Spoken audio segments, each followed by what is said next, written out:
to DigiPod, the digital podcast. It is your boy, your host, Dan, with my co-host, Gino. And today we got a special guest. He is Nat's head commentator, I believe it was. Yes, sir. Mr. was a senior yapologist himself. This is how you know I watch the shit, because I remember him, always remember him saying that all the time. He is the host of Misplay for Games, your favorite podcast, which is us, favorite podcast. KNT Elixir himself. What's going on? Yeah, it's good. I'm glad to be on this one. A little bit more. I'm not whispering because it's not midnight over here. But as we've learned, it's a little bit earlier in the day than we thought it was. Yeah, so, fun background story for anyone watching. Daylight savings happened yesterday for us. So today we're recording as of 3/9/2026. Daylight savings happened yesterday in the US. So when I hit him up, he hit me up this morning. He's like, yo, 5:30, we're good. I was like, yeah, forgetting daylight savings. And then I go 5:30. I'm on time. I'm 5 minutes early. Usually I'm just like, for the first time ever, Dan is never on time. I'm always sitting here in this lobby by myself, waiting for this guy to show up. This is an exaggeration from Gino. Don't listen. It's a Gino lies. The more you know about Gino has Gino lies, and it's just exaggerations of the actual truth. All right. It's wrong. I have never told a lie. My guys know me as well. Like I used to have the call time. I was like, yo, call time 15 minutes early in case we had tech issues. And now we don't really have tech issues, so my ass is always the last one there. Because you're the one that mans everything, so like it's all right if you're late a little, you know. Yeah, it doesn't. I realized that getting there early for my setup doesn't matter because I still have to set all the cameras. So if I'm early, I'm just waiting until everyone's there. So I stopped showing up early, and now I'm always late. Honestly, fair, yeah. So this time I was here like about 5 minutes early, and I'm waiting. Gino gets on like a minute or two later, and I'm like, I had messaged him like at 5 o'clock for us. I was like, yo, here's the link. You could join. I didn't hear anything. And I'm like, okay. 5:30 comes around. I was like, damn, nothing still? It's like 5:40, 5:45. All right, let me hit up the his Discord. And Tommy Tricks was like, yo, maybe he's at locals. I was like, no, he did not forget. I specifically, like last week, we're like, oh yeah, you know, I'll let you know if I'm taking you to locals. And then I messaged him like past midnight. I'm like, I'm not taking you to locals. My alarm for where I'm was supposed to come upstairs, start watching Gachi Akata, is about to go off in 3 minutes. Daylight savings is fake and annoying. Yeah. So, and then we're having a whole conversation to the point of we thought about the time. I was like, oh no, daylight savings. We could have been chilling, me and Gino, for an hour for a bit, you know. But we got the connects, and we got KNT on here a little earlier than on his time than expected, which is great. But as y'all know, we always talk about locals. As the guest here, I'm sure you got some locals. Tell us about it. Well, I would talk about Monday locals, but they just finished actually. It was a mad week local without me. But Wednesday locals, we did 40-minute rounds just so we could try and get a fourth one.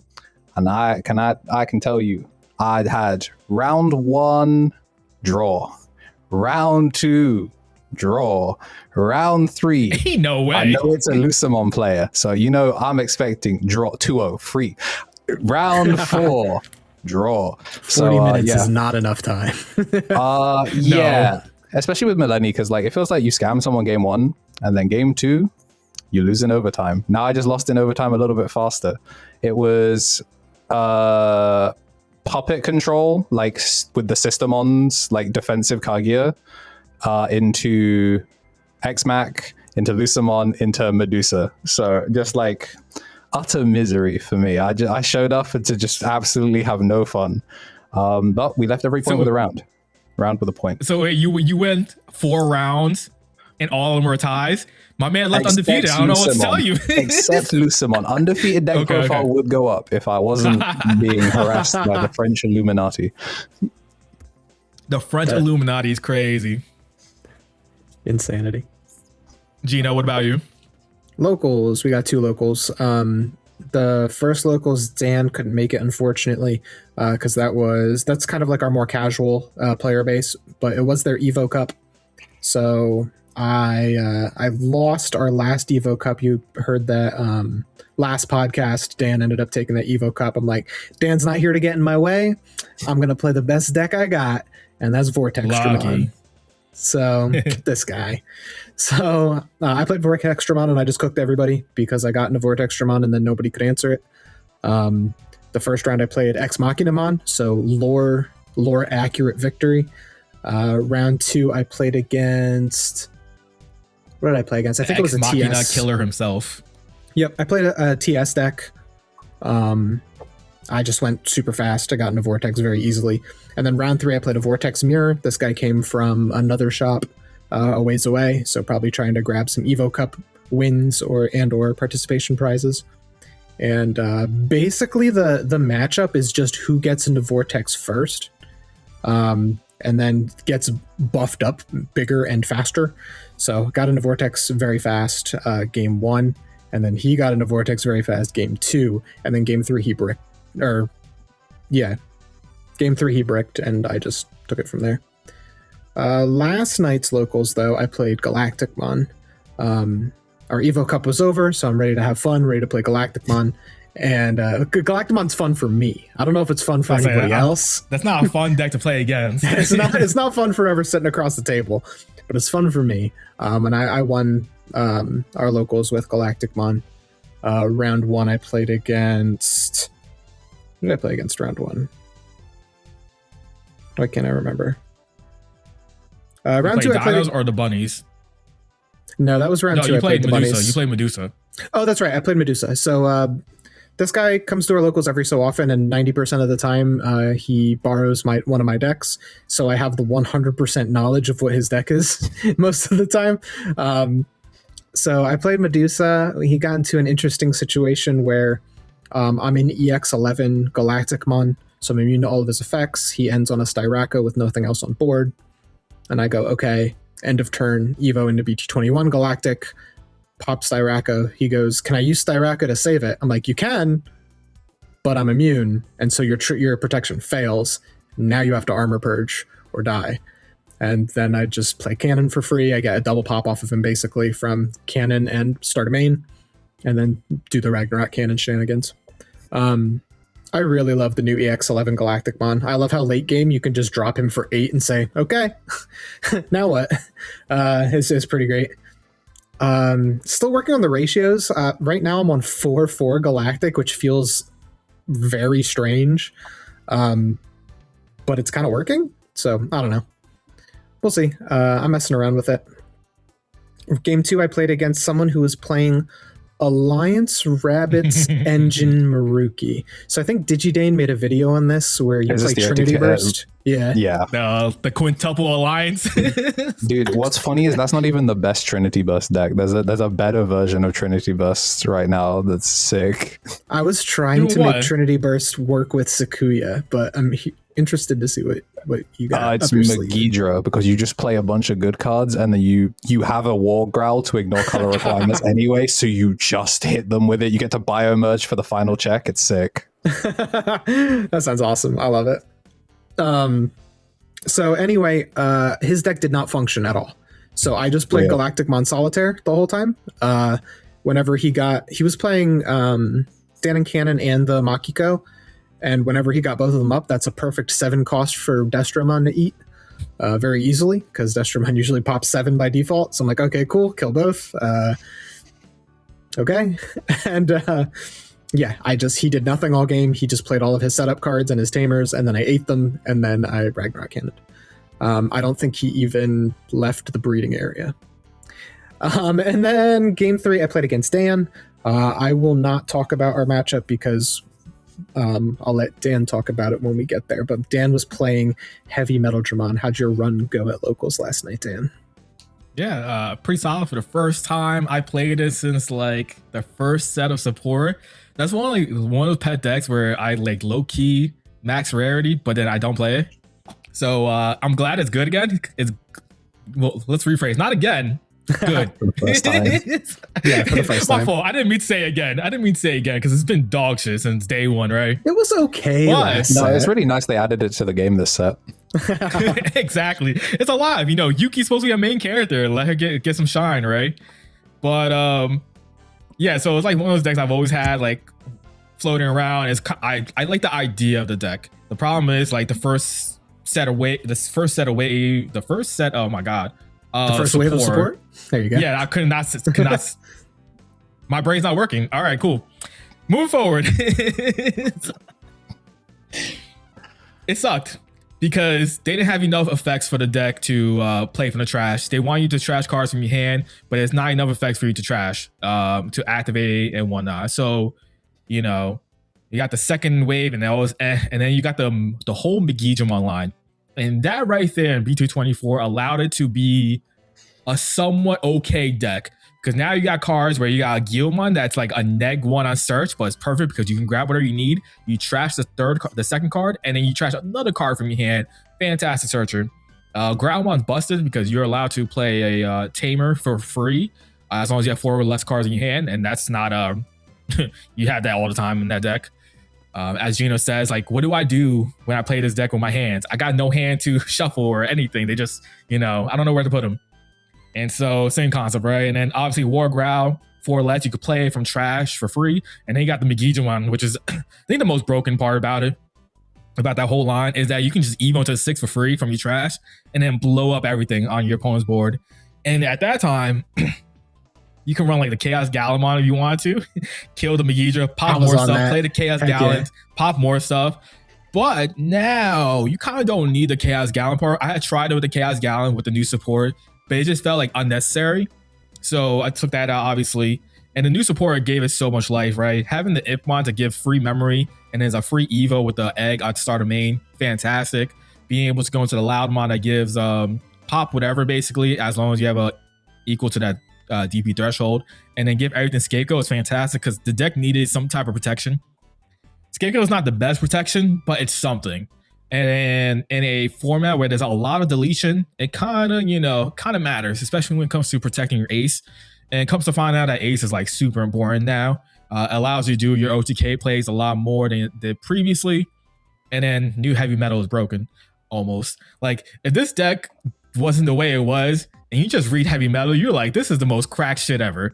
On Evo, on play, and end of attack, not a once per turn effect. So basically you get 2 free buys out of it when you go into it. You trash cards, pop something on your opponent's side of the board that's unsuspended. Most likely going to do 2 checks minimum because you're going to have a Loudmon underneath that has Sex Attack +1. And then you have at the end of the turn, at the end of the effect, you play a body that's 8k or less, I think it is.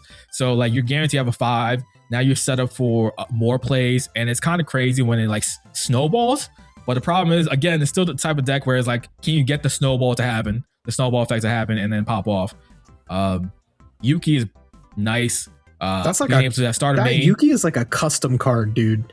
Like Yo, fact. Straight up, when the deck, before I'd even got the last wave of support, I'm like, they need a Yuki that recovers your hand, or like an Ipmon starter main that lets you grab stuff back. And then they literally printed that. I'm like, okay. Yeah. It's one of those crazy knock-ons as well that like Nidhogg just is a dark I was about dragon. to say that. Just for sure. That was the next thing I was about to say. And what's even more broken is when you can loop the Nidhogg for free memory. It's so good feeling. They were like, oh, sorry, we made a bad purple deck. So you know what it gets to do? Hammer Spark every turn for fun. Not even. It's because it's a +2 with the Yuki. My fault.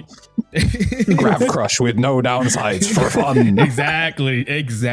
Thank you. Put some respect on it, But what's even crazier is like, if you have double Yuki and if you have 2 Nidhoggs in circulation, it's 4 free memory. Nidhogg to I have 1 2 Bandai, Nidhoggs in the deck, please. so it's funny as hell when it happens. No, I have a video I was supposed to edit that talks about Nidhoggs in quantities. Oh no, I was ahead of the curve. But yeah, so I'm talking about my matchups real quick. Round 1, I played against Dinos? No, Vortex. Vortex Digimon. I ended up winning 2-0. He never saw his Vortex basically. and dealing with the anything that's Savaga and lower is pretty easy in that deck, especially when you unsuspend natively and then you go, all right, cool, I'm up, kill with heavy metal. I also have I'm also running Black Sabbath because of Vortex currently. Is it good? It works bad. if your opponent is dumb enough to unsuspend, which kind of like they're gonna be forced to. You're throwing a heavy metal Digimon that potentially be doing 2 to 3 checks because you have two Loudmon stacks. Like they're gonna be forced to unsuspend and do their own effect. Now you go, and you might have sacrificed a stack or protect it with a scapegoat. Then you go Black Sabbath, bottom deck for 6 cost, kill the Vortex, and then you go end of turn swing anyways because you have the Yuki most likely on board that lets you attack at end of turn. And so that's a way to deal with it. The issue is the card is kind of like end card at times. And again, we're in this weird meta where Vortex kind of is like, you gotta pay attention to Vortex. If your deck doesn't natively deal with it or go super wide or anything, you kind of got to throw those type of cards in it. So I don't know how I feel about it fully yet, but it helped me in that matchup. Even though I didn't kill Vortex, I killed a Savaga or something like that needed to be dealt with us and whatnot. But I ended up winning 2-0. Nothing really to talk about on that one. Round 2, I played against Dinos this time. Dinos. I did play against Dinos. Won that one 2-0 as well. He goes game 1 Dino, and I go. We had a little interaction just because like someone else did it to me, so I thought it was done. Like you gain the raid while mid attack, and I thought you could still raid because you're targeting the player first before you raid. Well, you can't because it's in mid gain, so you can't raid at that point. On the card at the time of attack declaration. Right, exactly. So I've been cheated. But anyways, all jokes aside. So I thought that, and because of Dino mod, you have to, it's kind of like weird or whatever. And no, that was a different effect. I thought you could do Yuki effect to swing and then be forced into Dynamite, which you can't do either. I dealt with the Dynamite anyways because I went into heavy metal, killed it, popped it, and then he goes, plays it again. I'm like, all right, cool. You didn't suspend yourself for some reason. So now we swing, end of attack, kill, you know, which is fantastic. And then game 2, I get a board of heavy metal with 2 Loudmons. One has scapegoat. He goes raise, swing, goes into Tyrant X. He's trying to do his pop-off play. He swings, raise into the Loudmon that doesn't have the scapegoat on text. And then he goes, he climbs up into Master Tyrannomon, I think it is. And Master Tyrannomon states like Papa suspended Digimon with as much DP, I think it is, or whatever. Oh no. And I go scapegoat the one that you're targeting. And then for attacks, I'm like, okay. And then he was like, oh, I guess my attack fizzles. Yes, sure it does. And then that was legit game because next turn I go swing 2 or 3, whatever it is, swing out and just kill him. And then final round, play against Gino, playing Galactic. I was so close every game. One card off or something. My biggest issue with that deck is not seeing us enough 6s, which is crazy to say because the deck runs a lot of 6s. I just never saw my heavy metals, specifically the ace. I had a turn, I think I put you down to 0 or something like that, game 1, pretty quickly.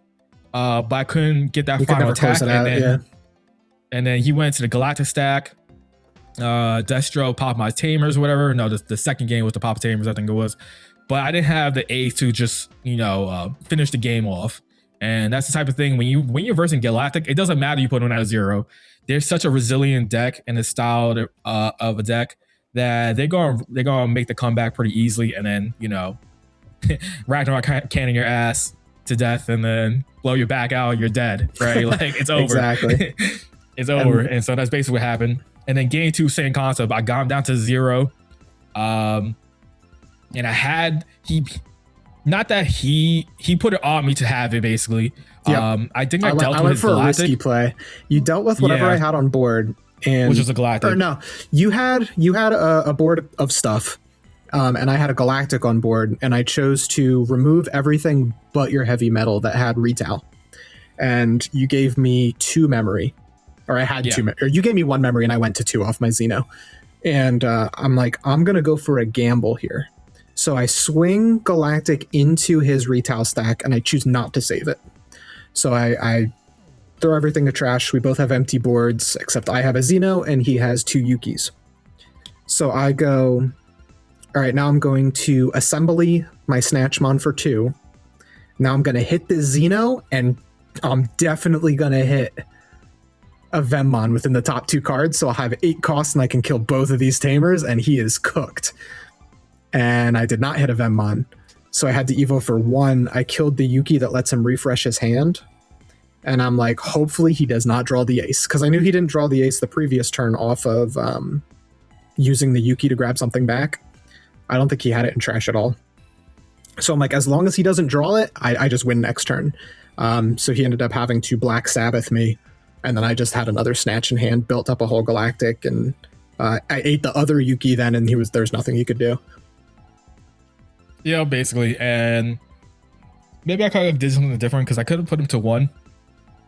So the other play I could have done was put him to 1, but he was going to have a Destro on board. And I don't know if that would have been okay for me because he just Evos into Galactic for probably, I think, 1 or 2. 2 at that point, yeah.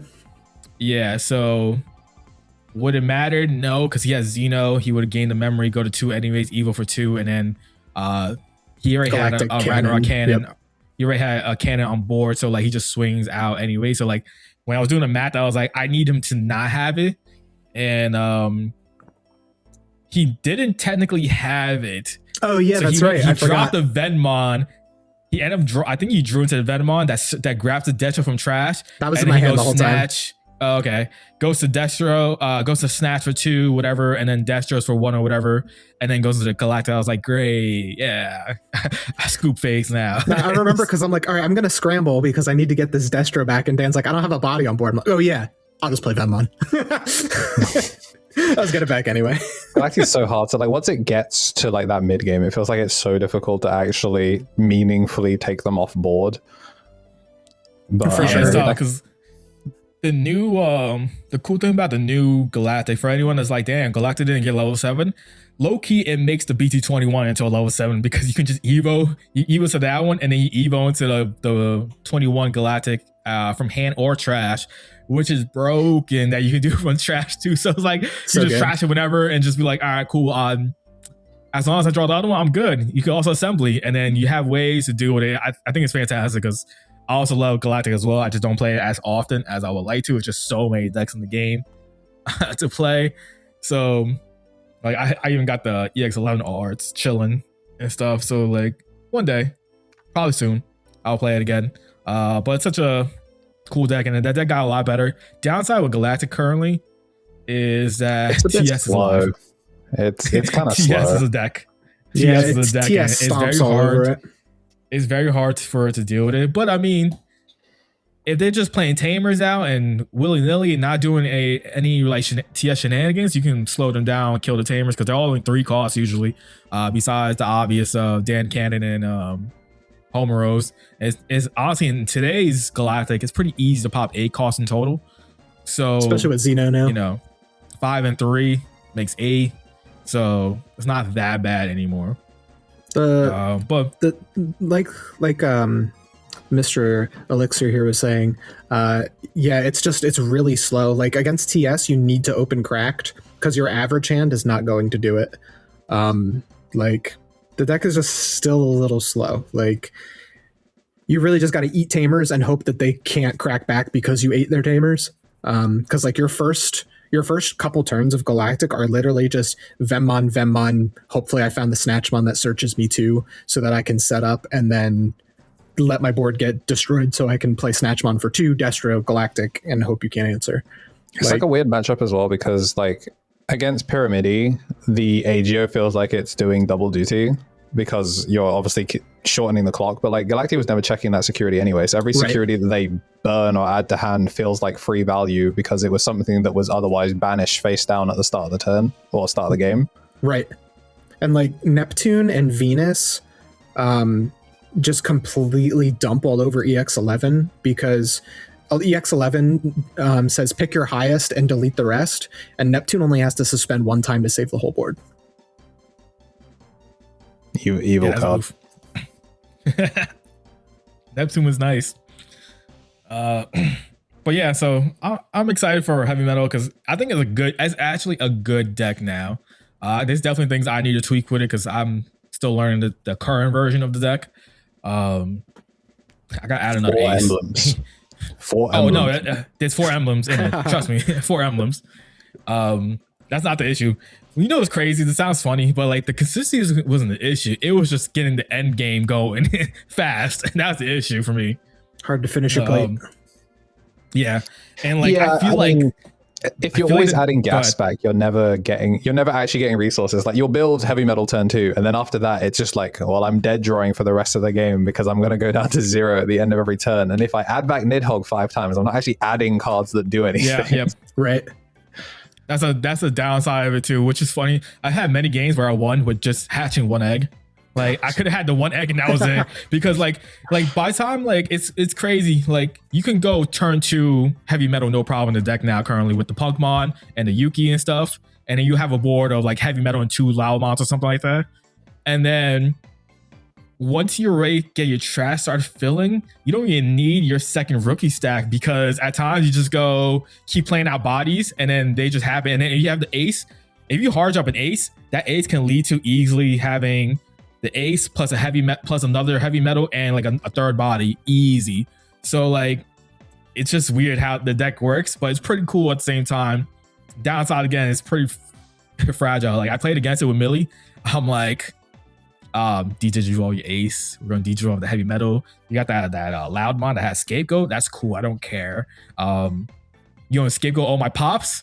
I'm gonna keep popping you. So you're gonna die and you're gonna have no board eventually. And then you just because they give you so much resources and trash. It's free memory for you to give. It is crazy they have 6 purple Liberator decks, and none of them are Liberator decks. Yeah, you got Kaguya. You got Ghosts, got Heavy Ghost Metal, trash. Lucimon, Millenniumon, and NS. We're counting those? We're counting those? They're tamers. And they all counting them now. Did you guys watch the video on like Bandai's official channel that was like talking about all the Liberator decks? And like the Liberator. Yeah. It's really cool that all of the comic are single color decks, but all of the novels are dual color decks. Yeah, and they all link up into each other to make like a perfect circle of colors. It's very cool. So cool. It's so you cool. got the 3 it's like jobbers. They did this on purpose. No, I honestly never noticed that until now you mentioned it. Like, yeah, and every single yellow deck, no recover +1. They did it. They made 3 yellow decks and none of them recover. Bees is the best yellow Liberator deck. True. Yo, facts, right? Crazy to say. That deck can pop off at times. Like we were talking about last pod, like the one guy I played against, with the new Funby and the new 4, he had 3 face up security within that first turn. I was like, oh, nice. Yeah. I mean, I was playing Millie at that time, so I was like, I don't care, but you know, that's cool. I saw him go to time against Magnetic because he kept putting cards in his that was security. funny. That was yesterday, yeah. Or no, that was last week too, yeah. Last week, yeah. Dude, I saw a screenshot online of someone on DCGO and they had 15 security. I was like, what? Ragnarok cannon looking delicious. My question is, as the opponent, how do you let this happen? Like, how do you not chipping damage? Bro, how do you stop it from happening? Kill their board, you know? Kill the security. The opponent was playing Invisimon. That was the problem. He was helping him flip face up cards himself. Yo, I can't. That matchup has to be awful nowadays. I don't know. I really want to see it. I think it's really funny. It's like you both help each other, but like who helps each other more type thing, you know? I think Bees wins that because Bees has good cards to put in the deck. True. Yeah, it's called Tiger Vespa. Oh my god. Speaking of Liberators, we're all hyped about Liberators, which is kind of cool. For a lot of people who may or may not know this, Liberator is coming to an end. The comic is ending in 2 weeks, technically, I believe they said, because this week there's gonna be a part 1 and then next week's gonna be part 2. But the conclusion of the main battle happened basically, right? What's your thought on Liberators? Has it helped the game? What do you think about it as a whole, or ending? However you want to talk about it. Well, I'll let our guest go first. Yeah. For me, I'm in a really weird spot with it because there's the thing that got released that said that Ghost Game, Liberator, and Seekers were all part of like a trifecta, and they like picked names out of a hat to decide like what was going to be what. And at first, like when it started, mad as hell that this was the webcomic one and it wasn't the anime. But ignoring the fact I was literally watching anime before this started, I just don't get to watch much anime now, so I'm really glad it was a webcomic because that is what I consume the most of. I've really enjoyed it from like a pacing standpoint. They did Violet horrendously dirty. But other than that, yeah, I've really enjoyed it. I just kind of wish that they had done Shoto's like hair glow gimmick for every emblem. I think the whole cast going like Super Saiyan with the emblems would have been fuego. Facts, yeah. But that's that, and they got to stop doing missing boots like that. Those are my only critiques, really. You know, it baffles me that we do not have a Shoto AA with Super Saiyan hair. Like, what in the world? Nah, it's when they do the next Debugger Liberator set and all of those cards have been rotated out, we'll get Super Saiyan Shoto, and it'll be unplayable. Yeah, right. I love Liberator. The one thing I didn't like, so I'll also say the one thing I didn't like when it came out was I was kind of not digging the format of the vertical comic. I read a lot of manga. I never really vibed with it. Watching the video, I'm gonna plug it again because they talk about Liberator, and the whole reason why they decided for vertical comic is actually very interesting. One, it makes it very accessible, and everyone has a smartphone. You can very easily just pop it open and read it. And obviously they did very well with that because it was popping off on like Global Comics for quite some time, and whatever other websites it was hosted on besides just the Liberator website.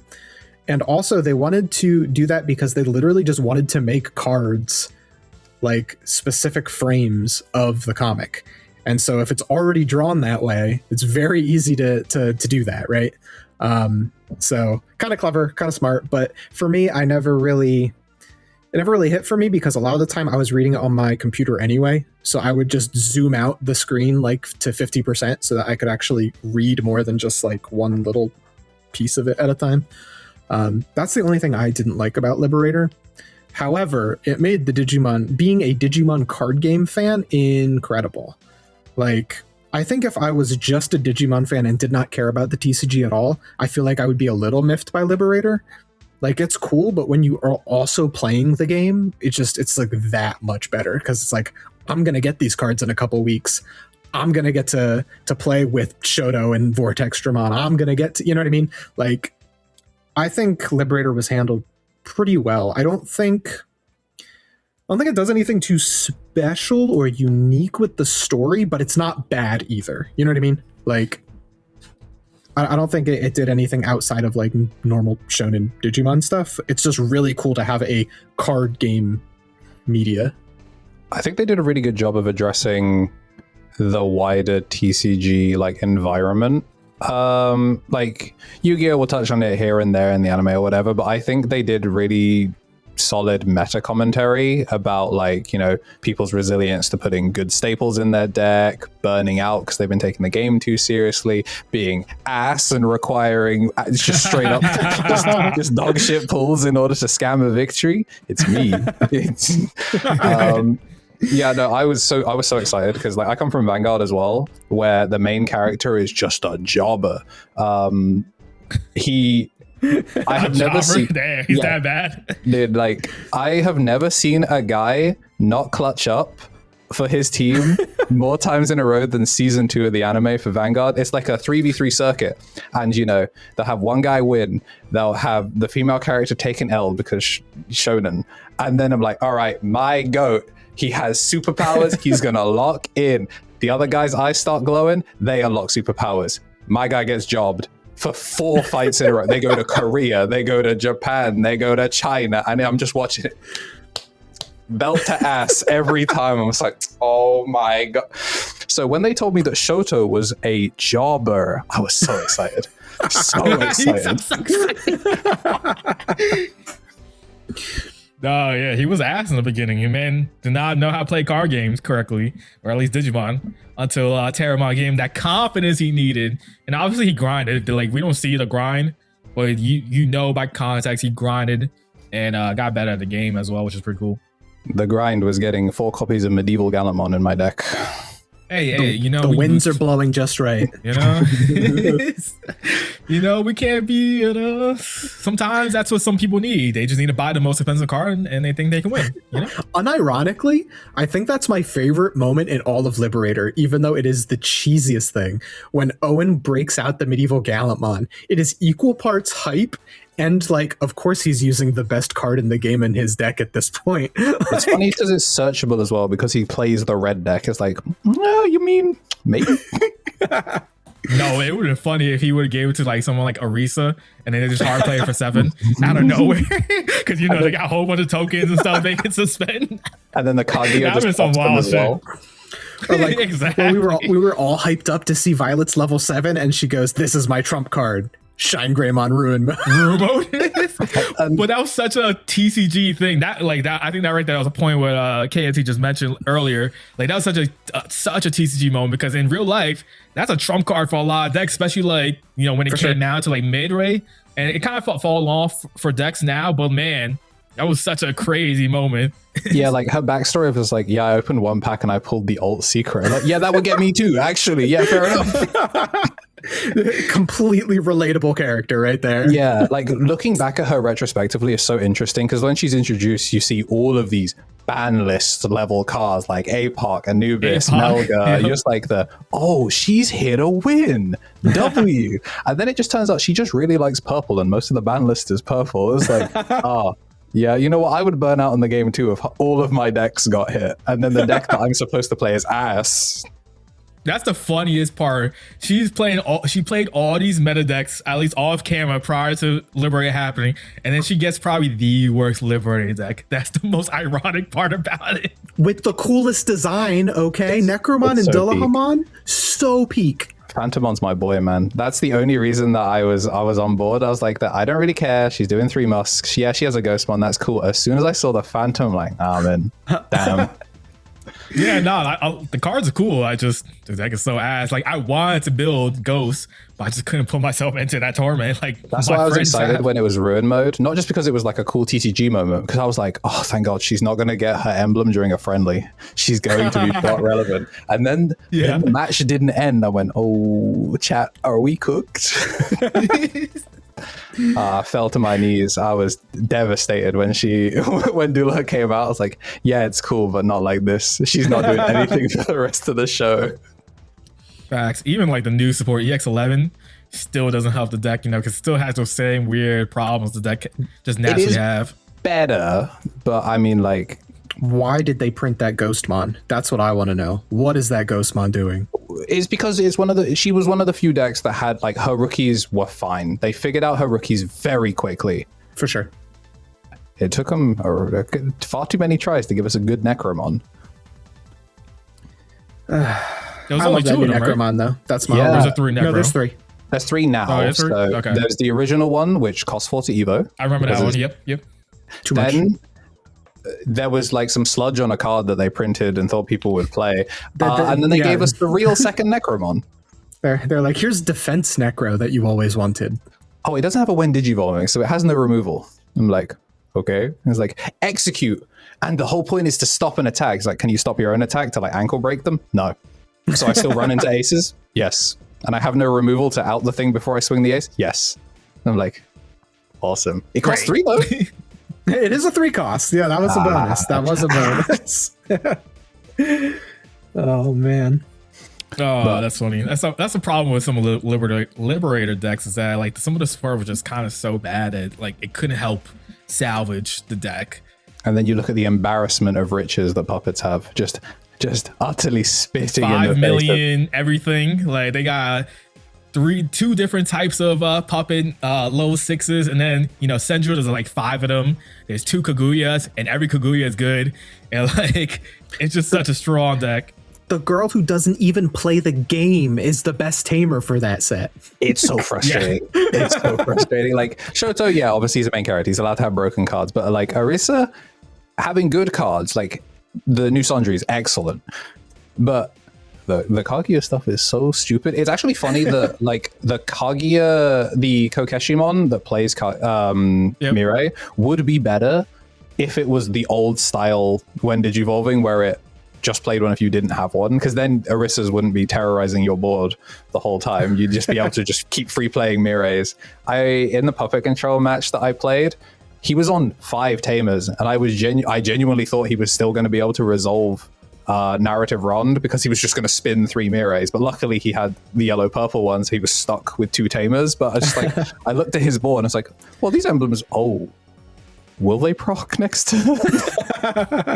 Which low-key, that's kind of crazy on puppet side. Having 2 emblems in the deck, kind of crazy. Whether you use them or not, it's just the idea of you have one as a searcher and then one that plays out, your tamer or rookie for free, and then Evo for cheap is kind of crazy. I think is the worst of the 2. Because like all of the B team guys are balanced around not having a Liberator Searcher, but having a Liberator Searcher and then a 2-cost Liberator Searcher, like the only thing it can't do is it can't make Nyabu, but like who cares, bro? Yeah, Kaguya is the GOAT anyways. Like in the puppet, like I always say Kaguya is a better puppet, and if you play anything else, you ain't trying to win. Previously, but I heard the new Central stuff is pretty good. So she's the evil criminal. I watched a TS board like off of Minerva Homeros like double play stuff, and it was like end on 5 bodies, and I went, nice, this is gonna be really difficult to out. And then they made Sundry, and then they had to borrow tokens from their opponent because they had too many tokens. I'm like, oh shit, yeah, she does do that. She made an 8 wide board and didn't have to overclock. She kept turning. I'm like, yeah, my bad. Sheesh. You got it, Chief. Yeah, no, that's crazy. My thoughts on Liberators real quick. I think it was fantastic for the game. Having something where I think it helped bring new people in probably. And then also the people who are already fans of Digimon or the card game had something that was a media to maybe expand as well. Because I know there's quite a bit of players who are just card game fans, right? And so you gave them media of Digimon, which is the comic or novel, if you read that as well. And now they're like, oh, this is pretty cool. And I think that's something when it comes to like the TCG side, when you as a TCG player into the Digimon, now you could kind of expand your horizons and like watch other media or read other media as well, because Digimon has a lot of good media and has a lot of bad, but generally a lot of good stuff. So I think that was pretty cool for that too, being able to do that. Downside for me, because it is comic, I'm like, imagine if this was an anime though. Like if y'all remember, like I don't know if Gino watched as much Yu-Gi-Oh. I don't know. Did you watch OG Yu-Gi-Oh? Yeah, I watched OG Yu-Gi-Oh. I watched a little bit of it. I don't follow it, but I've seen episodes. Like, I watched on YouTube in the little corner, bro, like sub Espanol. That's how I was watching Yu-Gi-Oh. Like the hype when it came to like Yu-Gi-Oh in those moments were like so good that I am rewatching Yu-Gi-Oh right now as an adult. And was like, yo, this is some hype ass shit. And there was some real stakes. Like, yo, these people's souls were on the line and whatnot. Like, it was crazy OG Yu-Gi-Oh stuff. And I couldn't just imagine, like, there was some hype moments, like, Medieval for the first time, or Savaga Ace the first time we see that in the comic, or each of their level 7s were such hype moments in the comic. Imagine that as an anime moment instead, and you're watching it on TV on a big screen, and you're like, yo, especially if you're someone who's a kid, like that would be so high, because kids not gonna have necessarily access to webcomic as easily probably, but like as an anime, I think it would have been fire, especially once we get the English dub or whatever. I just think it would have been fantastic as an anime. I think there's so many moments where you can like leave as a cliffhanger, boom, like how they did in the webcomic quite often. And every week you get, it's coming back to his battle, and you can expand on some of those duels, right? Like we saw me and Gino thought when Shoto did the DS battle. When he first Deep Sabers, we thought he was cooked because we know what Diaz does, and we're like, ain't no way Savaga's being there. And you just find out he just wins. He can't suspend. Yeah, you just find out he wins. Oh, that would have been great to watch, you know. And obviously in a webcomic, you kind of have to condense some of those things and not expand. But like in an anime wise, you can. And same with like some of the other like battles that we don't see. I think would have been cool. I think it would be cool. I hope that future they decide to go into a anime wise, and you know, so many animes are based off mangas. We could do the same with this webcomic as well, I think. And yeah, I mean, even webtoons things. like Tower of God, yep. God of High School is not a good adaptation, but if you like watching people hit each other, it's great. But like Tower of God's like a great example of like a webtoon that did really well, that's like done well as an anime. I think it'd be cool actually though if we, tragically, I think if they did the web novel, because let's be real, fewer people read it. I think it would just be a little bit more digestible. You could even do like OVAs, because if we didn't do like extra side content, the web comics are like short enough that you could probably just condense a bunch of the major plot arcs into like 3-4 OVAs, and they're like, this was Liberator, and then if you want the B side, we have like a proper like 12 episode anime for it. I think it would really, really help. But it was just cool to see people that like new fans, old fans, getting to have a new property that everyone was up to date with at the same time. It wasn't as long an investment like a weekly anime. It's like bi-weekly, you have to read one chapter, the chapter flies by. It was cool to see people like play, like seeing people playing different colored decks now, because the goober that they've attached to plays that color, instead of like, if you only play whoever has goggles, you finally get to play something that's not a red deck. It was cool for me. Like our local like dinosaur player was obviously on dinos, but then also was on Iceclad. I was like, okay, sick. Yeah, I wasn't expecting you to be an Iceclad guy, but sure. Yeah, Suzune, very cool. No comment. That's the mom. She be going crazy over there. They be going crazy over her, you know. But yeah, no, that's true, because a lot of our locals, a lot of our people in our locals, and some of the people who are like more newer, picked up Liberator decks because of the Liberator comic, which is pretty cool to see, and play different decks that I thought they wouldn't play. Wait, do we have Royal Knights as a Liberator deck? This is a legit question.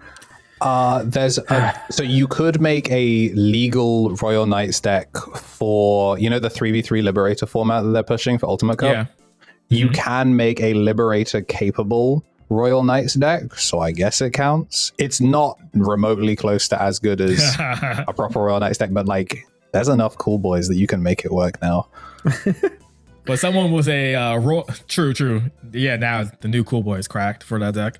But like there was a guy who played Royal Knights previously, which then got into Liberator, which then got into playing other Liberator decks like Ghosts and Puppets. He was big on Puppets. Puppets was a big one for him. Then he was going through the Vortex, but like not Vortex, but Savaga. But he just didn't like Savaga. But it was cool to see that transition for him as well. I think it was just fantastic. I know you were about to say something, Gino. I was just gonna say we've been eating well as Digimon fans. The past like year or 2 years of content for Digimon have been phenomenal. Liberator, Beat Break, Time Stranger. We're good, man. Yeah, coming out at the same time as well. It's like, it was so good that no matter what, like if you kind of like the comic but you're not a comic guy, JRPG just dropped. You kind of just wish there was an anime. Yeah. Anime just dropped. I haven't even touched Beat Break yet, and I'm still just like, yeah, everyone's eating good. I still need to do the other 2 DLCs for Time Stranger. Hey, we're about to get a new one soon. Just wait on it, and you just do it all at once. Yeah, knock them all out. They're pretty short. They're very short. I did the first one, and I was done with it within like 2 hours, something like that, and nothing too crazy long. And especially if you have Digimon already set up ready for the Evos and whatnot, like you're chilling. Like yeah, just wait to the all. Can we talk a little bit about that first DLC? Yeah, go ahead. Yeah, do it up. The fact that Mr. Kuremi was not like a Gankumon or some shit blew me away. I thought for sure, like we see that surname, like I know what you are. And then that's what I was waiting for the entire DLC. Is like, so when is she going to tell us that she's Alphamon? And it just didn't happen. It's like interesting. And I am actually more confused now that I've had more screen time with Kuremi. I was just straight up just like, at some point he's got to turn into Gankumon, right? Like he's just got it, right? But yeah, no, I have no idea what's going on anymore. The issue with that is that is I forget her name right now. You just said her last Kyoko. name, the first name, Kyoko.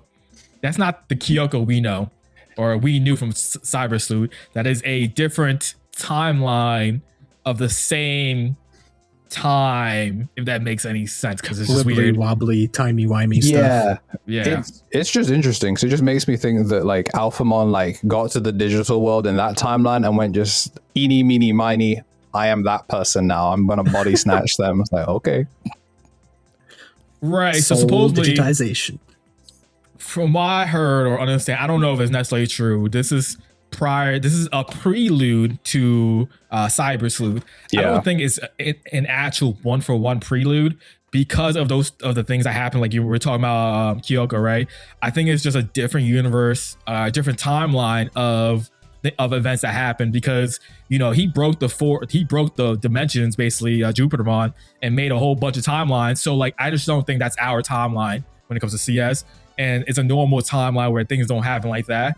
And that's what we see. And that version, she dies. She got bodied. And I think they mentioned it was a car accident. I could be wrong on that, but they mentioned she dies, and it just so happened Alphamon was coming through the real world, body snatches her. I was like, we're real now. Yeah, I think it's very cool. I like the ideas of how they've tied into wider Digimon lore. Like seeing the trailer for the X antibody ones, and just like the implications that Dr. Simmons may or may not be responsible for mass genocide is like not my goat anymore. That's crazy. Go ahead, Dan. That's definitely. And then we get the X antibodies and stuff. Like, I can't wait. I can't wait. I gotta make Magna X. Ew, Magna X. All of them. I wish I was paying like 3 times the amount for the X antibody, and we just get all of the X antibodies. Sheesh, that's a lot of X antibodies. Just give me them all. Give me Metal Mamemon X antibody already, damn it. Now we Where's talking. my boy? We don't Where's have him my in the card boy? game yet. We don't Where's have my him in the boy? card game yet. But no, that'd be pretty cool. Like we could get even more DLC. We've seen Bandai expand DLCs for other games, so I could easily see them doing more stuff for Time Stranger. Yeah, because they only called this like Season Pass 1, so that that's true, yeah. And the way Bandai always works like when it comes to the season passes and like DLC stuff, like how well does the first set go, and then they will continue, and how much support is the game going, and then it will go from there when it comes to DLC stuff. Because like Dragon Ball Spark and Zero was only 1 season, and they didn't confirm anything until like legit this year. And they were like, oh, we're giving you more DLC and more content and like a shit ton of stuff to do. Have fun, but it's gonna be spread out throughout the year. And so that's just how Bandai works, especially on the game side, at least. Yeah, Fighter Z was supported for so long as well, like 4 seasons before they forgot it existed. Yeah, and then they're getting Daima Goku Super Saiyan 4 soon, which is crazy. And a whole new patch and stuff like that. And speaking of games, Xenoverse 2 is a 10-year long game that's been going on for DLC after DLC. Like, that's just crazy. So, like, I can see that happen for Time Stranger. No problem. Especially Time Stranger sold so well, which is great for us because I'm a diehard Digimon fan, and all I want is games. And having these droughts of games suck. And it's crazy because it's not even out on Switch yet. Like, we're going to get a Switch version or Switch 2 version. Switch 2 version, I think, yeah. That's going to be good because I think that would turn your Switch into an IED if it was the Switch 1. So for sure. I actually I don't own a Switch 2 yet, but Pokepia, bro, it's looking real good.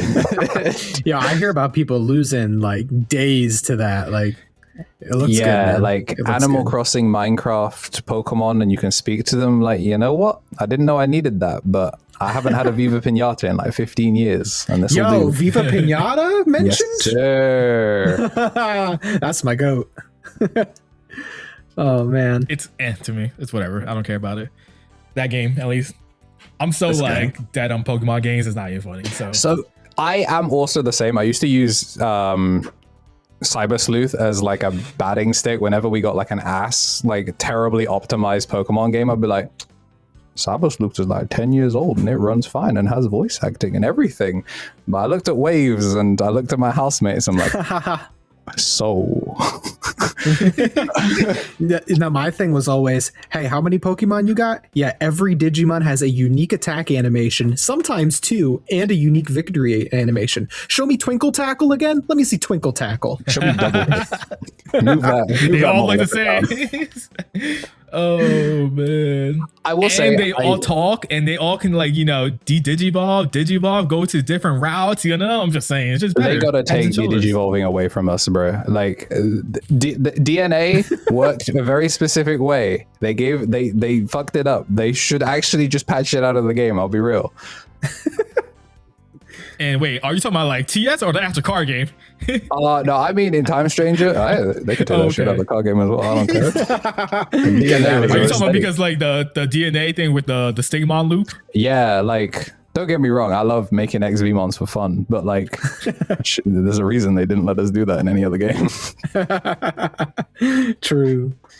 Too true. Yeah, no, because it's just so happened you had a weird path that you're allowed to do that. So I don't think it's objectively very funny. Something that's fixed. I like that it's like I'm sure you can do it with other Digimon, but I love that it's specifically with Pyogemon and that, because just like in the card game, they do be printing memory and doing some bullshit that they should not be able to do infinitely. So what I'm hearing is the card game is lore accurate to the actual game. Facts.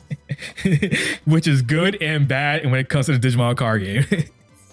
True. Because sometimes these cards being lore accurate are not good for like the game itself. Like, I understand Hewdy doing Hewdy things, but like, come on, can we like tone this down in a card game?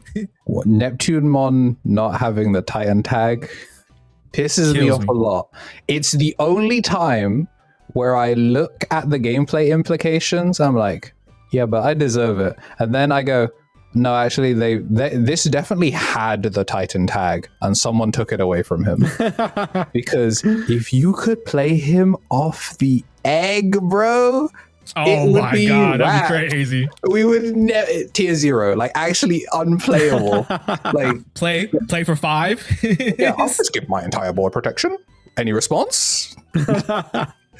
Yeah, no, like that was one of the ones where she just blows them up at the fall and stuff. They took that away. They took that away from us. He definitely had that Titan. They went, give me that. Absolutely not. For me, it's the Cyclone Mon. Was he not a Titan? Where is his Titan tag? He was a Titan. Was he not just an unattended jobber? Because we didn't really like have the Titans. Because we saw him in the human world. Like he was just some guy. Yeah. He was running around, yeah. Yeah. But it feels like because everything you fight is Titans, so why would he not be a Titan? It's the same with the Raymon. There's no Raymon game yet, but a TS Raymon. Because he was the one that triggered he triggers the Evo for Agio, right? Agiomon, yeah. Yeah, because I don't remember if Stun Beat Blow does increase damage to the Cyclomon. You're spamming it because it does damage, but I genuinely don't think you're doing like the increased trait damage. I think that's for like the Ogremons is like the first time you actually get to start going, yeah. Okay, fine. You win. No Titan Cyclone Mon. No Titan Neptunemon. I wish me. I'm kind of I don't know what they're gonna do with Titans in BT25. Yeah, 25. Because it feels like the deck does one thing very well, and it'll be really weird when we have Plutomon, when we have anything else. Maybe? Zombie Pluto would go crazy. I will probably, if it's a different 50, I'll build the different 50, but it'll be kind of interesting to see if they try and make it play into a Titans box and turn that into something instead of Titan Bellucci combo and the rest of the guys. Right. Look, the real Titan deck is going Ogremon OTK. You know what I'm saying? That's the real. you try just win. Response? There you go. look, that's not fair. We can't be having that in the game. I gotta be able to swing my champion level Digimon with 4K attack that has jamming. All right. Oh man, that's such a fragile. There's no way to give unblockable to level 4s. Not yet. One day maybe. Well, they won't give it to purple. That's for sure. No, they won't. It's a black fighting. Thing. We have to stop fighting. Go ahead, block me. No one's dying. That's the Yo, you got blue in that. It's Hugamon. It's blue. Bam, we got this. The combos. Oh my god, that's funny. We got a little derailed on what we were talking about before. Liberator's a great thing. We're hanging out. We're having a good ending, time. yeah. Ending of Liberator is here now. We kind of mentioned it before. Liberator's 2 weeks from now is done. Which is going to be interesting. What they're going to do when it comes to the card game is Elysion going to happen right 2 weeks from now, or is it going to be a future thing? Does Elysion continue the story of Liberator? Because they kind of mentioned Elysion is attached to the Liberator story. And so I was curious to see where they're going to go with that as well. It's weird because like Shoto got his redemption. So like the Dark Shoto that we get in Elysion doesn't make any sense anymore. Like unless they're going to use it as like whilst he was in the, jail with Unchained, they're like that data is being like reused. I'm not really sure where they're going with it, but I'm excited because there's not really much left in the story. Like we've done all the major things. So it's really just like wrapping up everything. But I don't know, I'm excited for Elysion. It'll be really weird to have gone from like the power level of End of Liberator down to BT4. Yeah, that's gonna be the most interesting part. I think it's a good idea for them to do that, to get new people into the game for sure. Well, like that's gonna be definitely interesting because like if you see the I think he's black, right? The new Shoto is black. Yeah, the black line, right? Blocker. That's Savaga's ass. Yeah, it's terrible. That Savaga ass is terrible in today's game. But like I don't know how it's gonna be in a BT4 setting.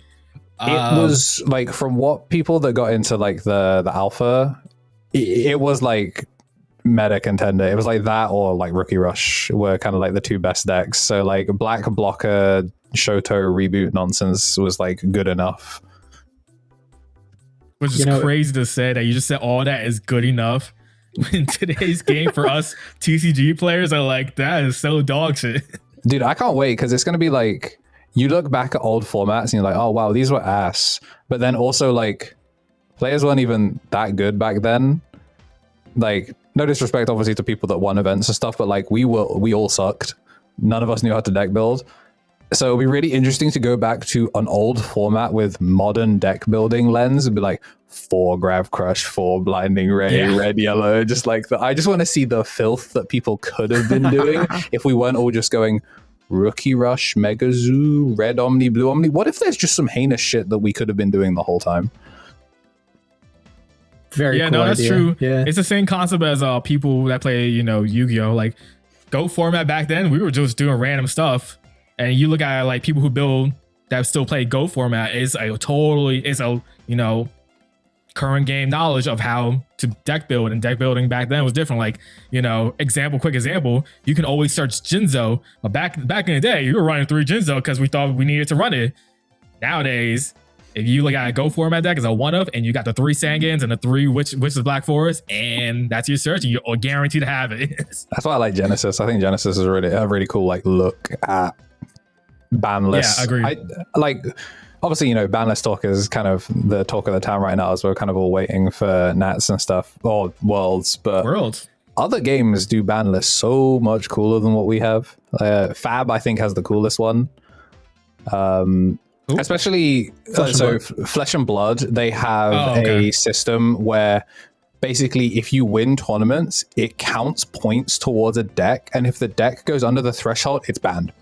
Like they just ban it for the rest of the season, and then that's wild. They retrain the card as new support for the deck that gets banned. So you can still, like, if you are really attached to a specific like leader type of character, you will get them back eventually after the deck gets banned, and they'll be like, okay, this is what we kind of wanted to do. We messed it up the first time. So if you realize that Megidramon plus Jackray plus 4 Grav Crush was giga broken, you could go out there, win your store regional, and then the deck would get banned. You could go take Hoodiemon when everyone's like, is it the best deck in the format? Maybe it loses to some stuff. And then you go get your free regional and the deck gets banned. That's actually really cool. I don't know much about any card game but Digimon. It's the only card game I play. So that's really cool. It's such a cool system. At this point, I'll just take 4 banless a year. Like, give me more than 2. Baby steps. Give me 3 at least. Give me 3 at least. 3. Dance like me in the middle. Yeah, at least something. Because my biggest issue when it comes to the banless, when it comes to Digimon, is that not necessarily far apart. It's just the way where they put them is that in between is the issue a lot of times, because we gotta wait so long for it that sometimes when they decide to finally hit these things, it's like way too late, and now we're already at the new problem, and it's like, all right, how do we deal with this new problem if you just hit the old stuff? And so it gets this weird situations. That's why like 3 would be all right at least, where you just put one smack in the middle, right? From now to, I don't know, we're getting ban list right now in March. The next one's probably gonna be August, September, probably. So like one smack in the middle somewhere, like maybe, or extend. I should say extend the last one out to maybe December or something like that, and then you put one that's closer to like July, August, so that becomes that 3-4 month period where it's not a 6 months or so length of time. I think we're in like a really interesting spot because they don't hit cards very often, and when they do hit cards, they don't hit a lot of them, and sometimes when they do hit some cards, they don't hit the ones that they probably should have. Like sometimes they do a really good job of like hitting cards that don't make sense to us, but then as you play more, you realize that there was like some actual methodology behind them.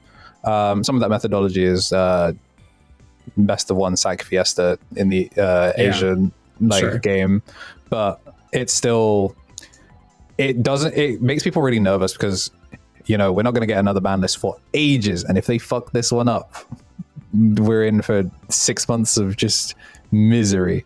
And if they hit the right things but then don't hit the decks that will now be uncontestedly broken because they hit everything, like I'm terrified of Royal Knights because they're probably not going to hit anything on it, and if they do, they're going to hit the wrong thing. They're going to hit like Omeka instead of Cool Boy, and people will be like, oh yeah, the Omeka doesn't. It was like, brother, the Cool Boy is what's losing you the game.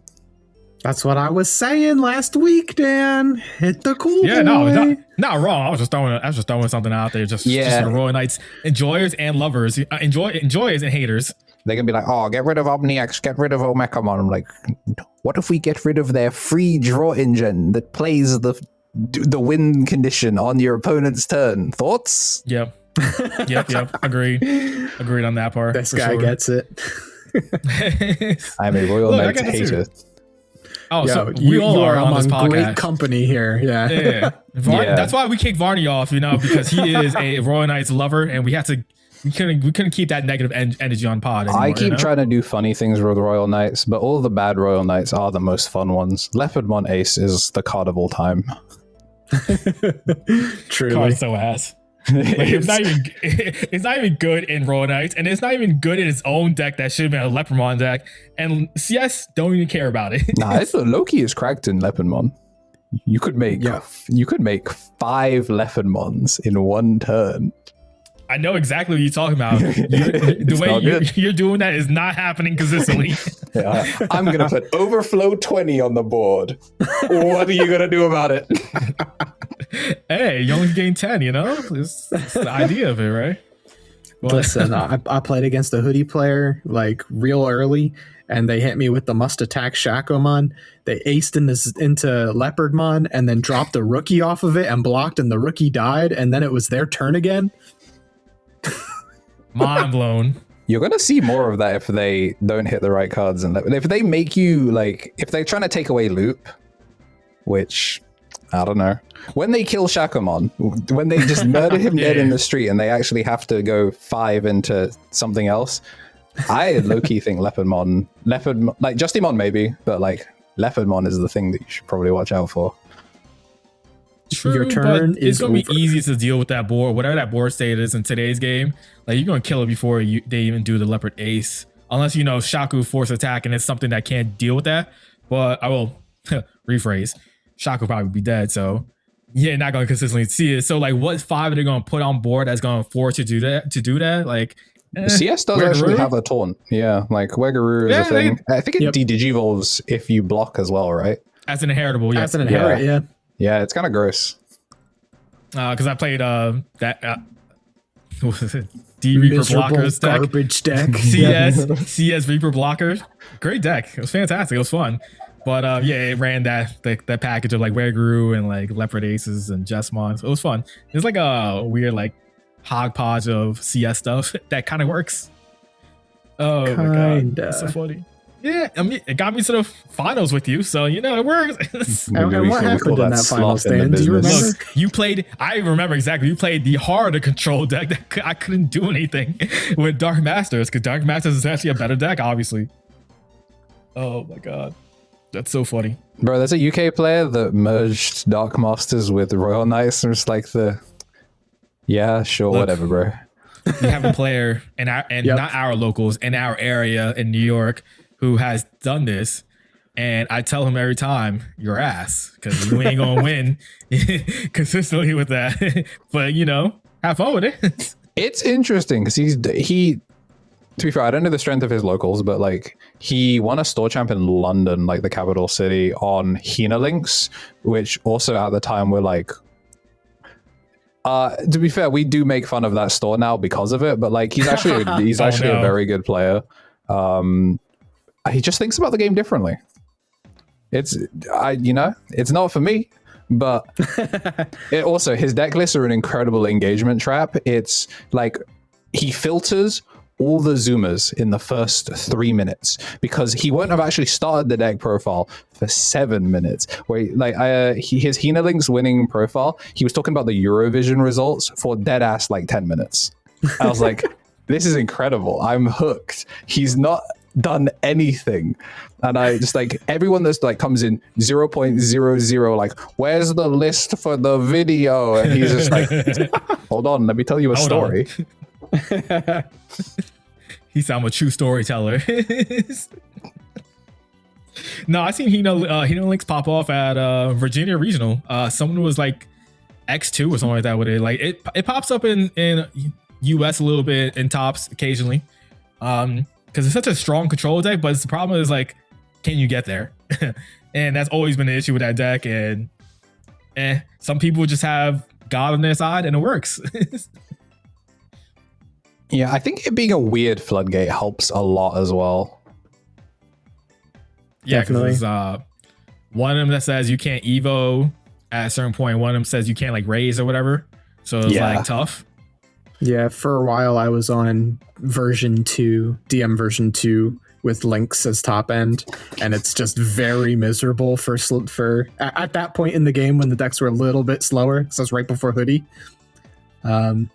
Yeah, it's like I remember Red Galaxy was on those as well. Yeah.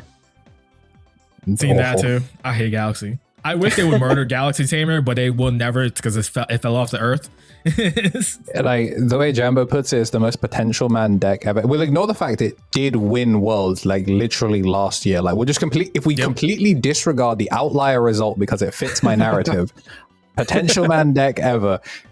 Never will win anything. Except when it does. Except we'll that one never time win it did. anything. Nothing important, only locals.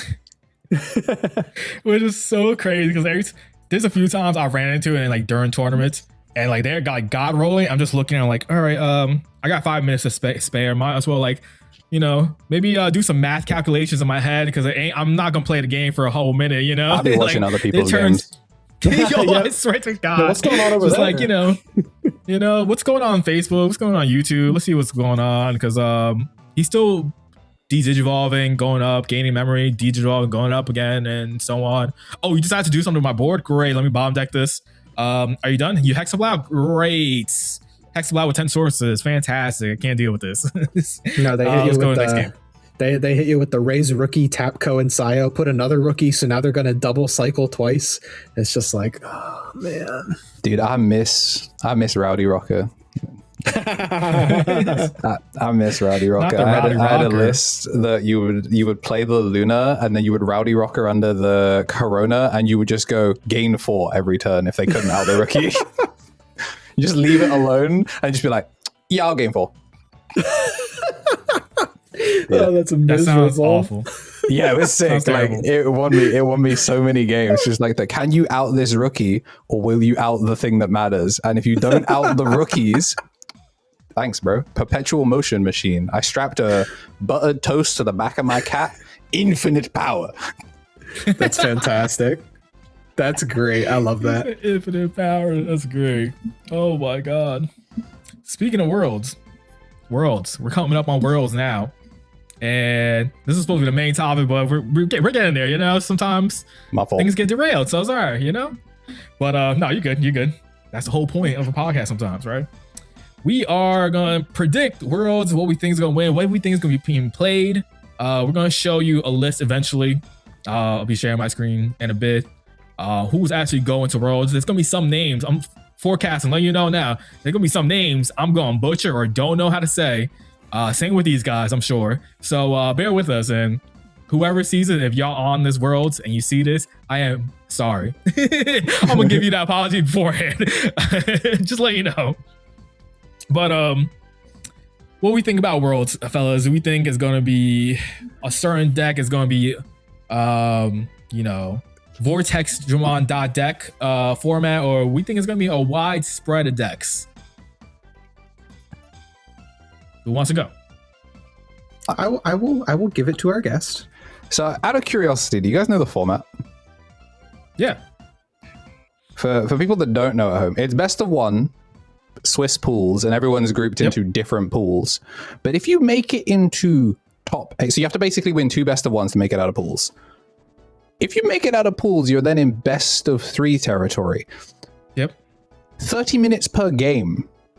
Not 45-minute sets, 30. It's 30-minute best of ones. They are so traumatized by the SecCon winning worlds that, like, you know, you will play your games. So tiebreaker rules are going to be in effect. It's a very, very strange way of playing. And also, you know, the pools are random. It's a format for scammers and thieves. Scammers and thieves. And the number one scam deck. Yeah. Whoa, do I have one with me? Damn, I don't have the R chilling. Dude, I realized for this segment I have the gold seed. I was gonna go grab it, but I have it too in my bag. Like I have max ready Millennium I have since no day moons, one. bro. I have no moon alts. I don't know how I'm in this predicament. Sir, come on, you're killing me. How? If you're a Millie fan, you gotta have it. He's the only reason I want to play the deck. Moon's my favorite of the 3, and I can't find him anywhere. Oh my god. Goodness. I don't have the deck with me because I also cleaned my desk a little bit, so I had like Millie all art chilling on my desk. But anyways, yeah, Millennium, a problem. That deck is nice. So much so, some of our friends that are going. Shout out to Lance. He's going. Ben that we know on pod at least. And then the others. Moment is going as well. Donkey Nog, and you know, some of the conversations is about Millie. It's so interesting because it low-key is a problematic deck, but it straight up loses to the deck that I think is the best deck in the format. So like, ooh, okay. Oops. What do you think is the best deck in the format? Medusa. I think that Interesting. that deck is the spawn of Satan. That's very interesting because look, another person with a cat over here. You cat people. Yeah. I've been seeing the one on his screen walk across this table too. They're the best, man. You can probably hear her vibrating. She's so happy. Yeah, I hear her. Yep. Yeah. Continue with Medusa though. Silence is broken. It changes the way you have to play the deck or play into it in a way that invalidates a lot. Like deletion and removal has always been kind of mid, but deletion and then bot deck before they can proc their on deletions make some of your matchups incredible. The only like Neptune is interruptive, so it stops it, but something like Minerva, just delete it, bot deck it, no floats, no nothing. Progress is incredibly belligerent. You mog every purple deck in the format, and as much as we'll pretend like Millennium is it's a purple deck, so it's one of those. It also is faster than Zeph, and people, it's harder to tech for. Like it feels like a lot of people like, oh, Vortex is so scary, I have to tech for Vortex. So everyone's like teched to beat Vortex, and you can't really tech to beat Medusa. She kind of just does everything. She's red, like that's the thing. Like sometimes you'll pay the curse of red and you just won't draw anything and you'll die. But it's best of ones. You just have to high roll people 3 times and you're into top 8. For sure. Perfect time for Canty and Elixir to be on pod because I remember y'all tier list real quick. So we're talking about Medusa. How y'all said Medusa is kind of this is going into the BT24 tier list y'all made, right? Oh, And so y'all before said she was that, good. It was before we knew it was good, you know, because it's going to BT24. So I remember y'all saying how like it invalidates all purple decks. And my thing is, if you're a good purple deck and you're running into that, you kind of know what to do, how to prepare for that. Because I've prepared a lot versus other decks that can do similar ideas, where you can, you know, make sure you can navigate that, make sure your hand is correct and whatnot. So I don't think it's as bad as you think it is if you're a good purple player. If you're a bad purple player and you're just trashing all your trash and you don't care, then like it is what it is, right? But like Smuggling Millie, for is, example. yeah, like Millie is one of the decks that can smuggle though. Like you have a tamer that lets you do it at start of main, so you can smuggle. But it also like they also have two different timings on when they bot deck things, which is just really difficult to deal with. It's just one. No, so the BT24 one is pop spin 2. Yeah, the EX11 is pop spin 1, end of attack spin 1. So it changes the timing on when you get to bot deck things. You can kind of play around that reflexively. I've found that it's not like unwinnable, but like obviously if you're a better player than them, you can better player someone, but when they're as good as you and also understand the matchup, it becomes so much more difficult. It goes from like even but miserable to like, oh, like you have to sack them, and it's hard to sack them when they're immune to everything whilst attacking. you have to, no, for sure. If they don't understand the matchup and they make Styraco, actually the matchup's playable. If they understand that level 6 beatdown wins the game, the matchup is miserable. And I would hope, well, actually, for my sake and my bias, I hope no one understands the matchup and they all get jobbed in best of 1. But you would think the world's caliber players are going to understand that their thing that says tell the purple player to kick rocks is the way they win that matchup. Yeah, no, when it comes to that aspect, for sure. I just think people, because of the way Styraco works, they're always going to try to go into the Styraco no matter what, even if they're versing a hello. Even if they're versing a purple deck, they're going to just still go into it because that's their native plan no matter what.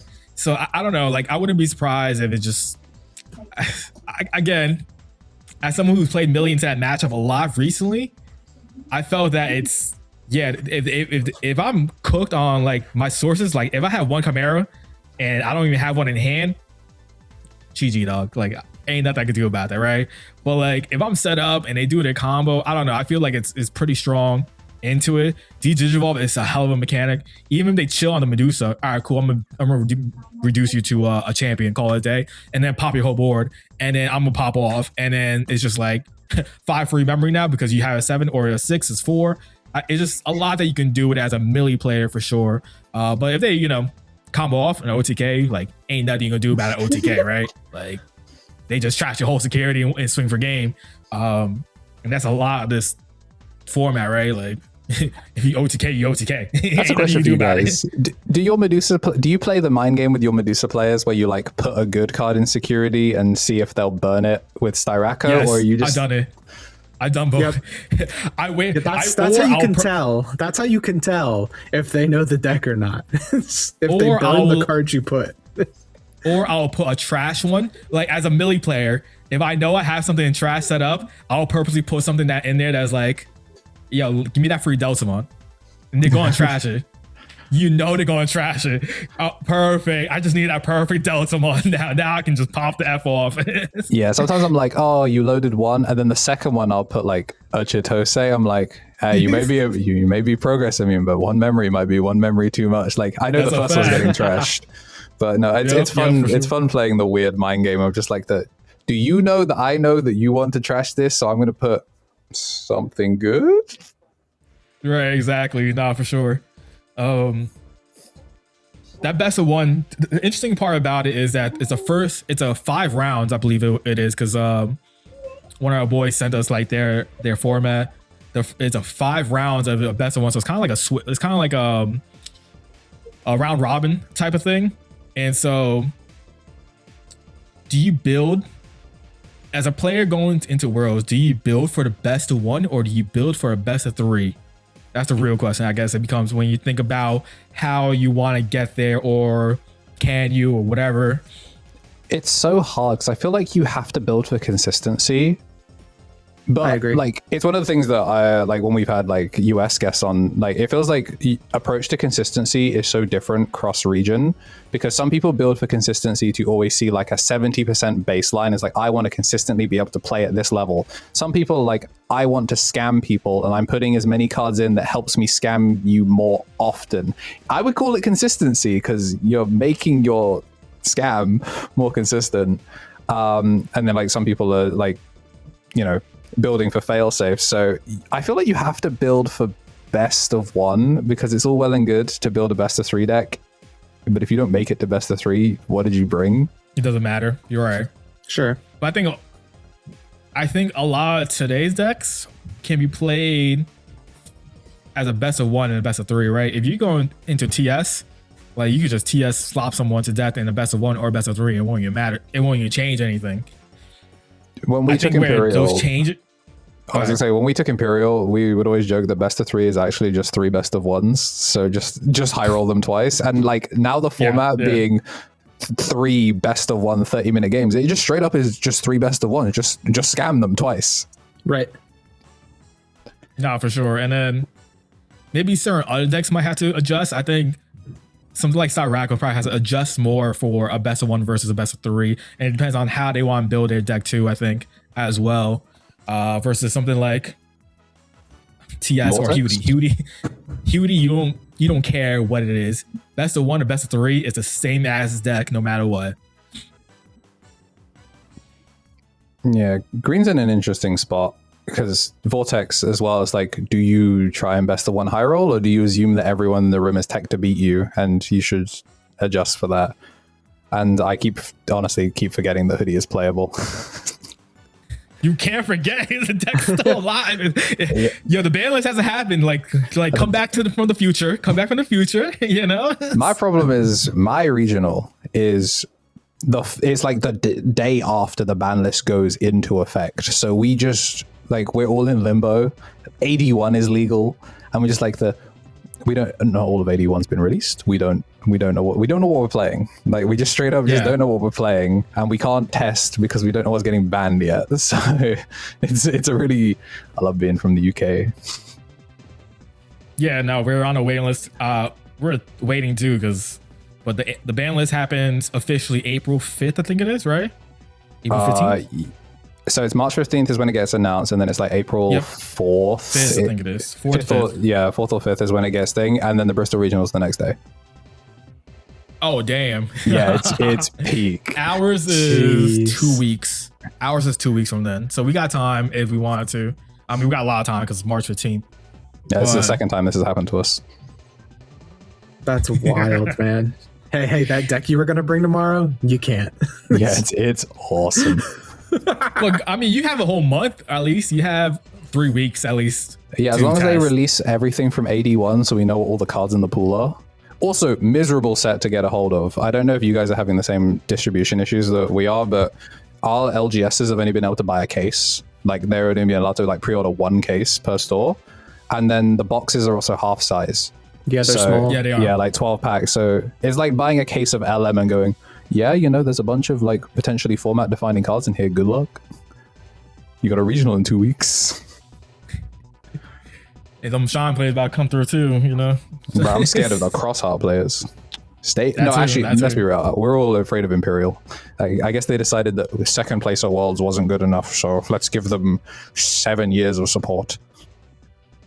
The worst part of that deck always dodges the ban list, which is crazy. Yeah, and they're gonna get away with it again. XV you know to they 0. will, because they've been a dead deck recently. They put Altars on the cards I want hit, so we're cooked. That's how you know it's over. Yeah. Yep, we're cooked. It wouldn't be the first time Bandai has done that, and they're just like, I know we gave you an ult, but it's a real quick playset for you now. But I got no faith. They'll never kill Imperial. No, they never do. And that one hit did nothing for the deck. Like, come on. Shocker. Now.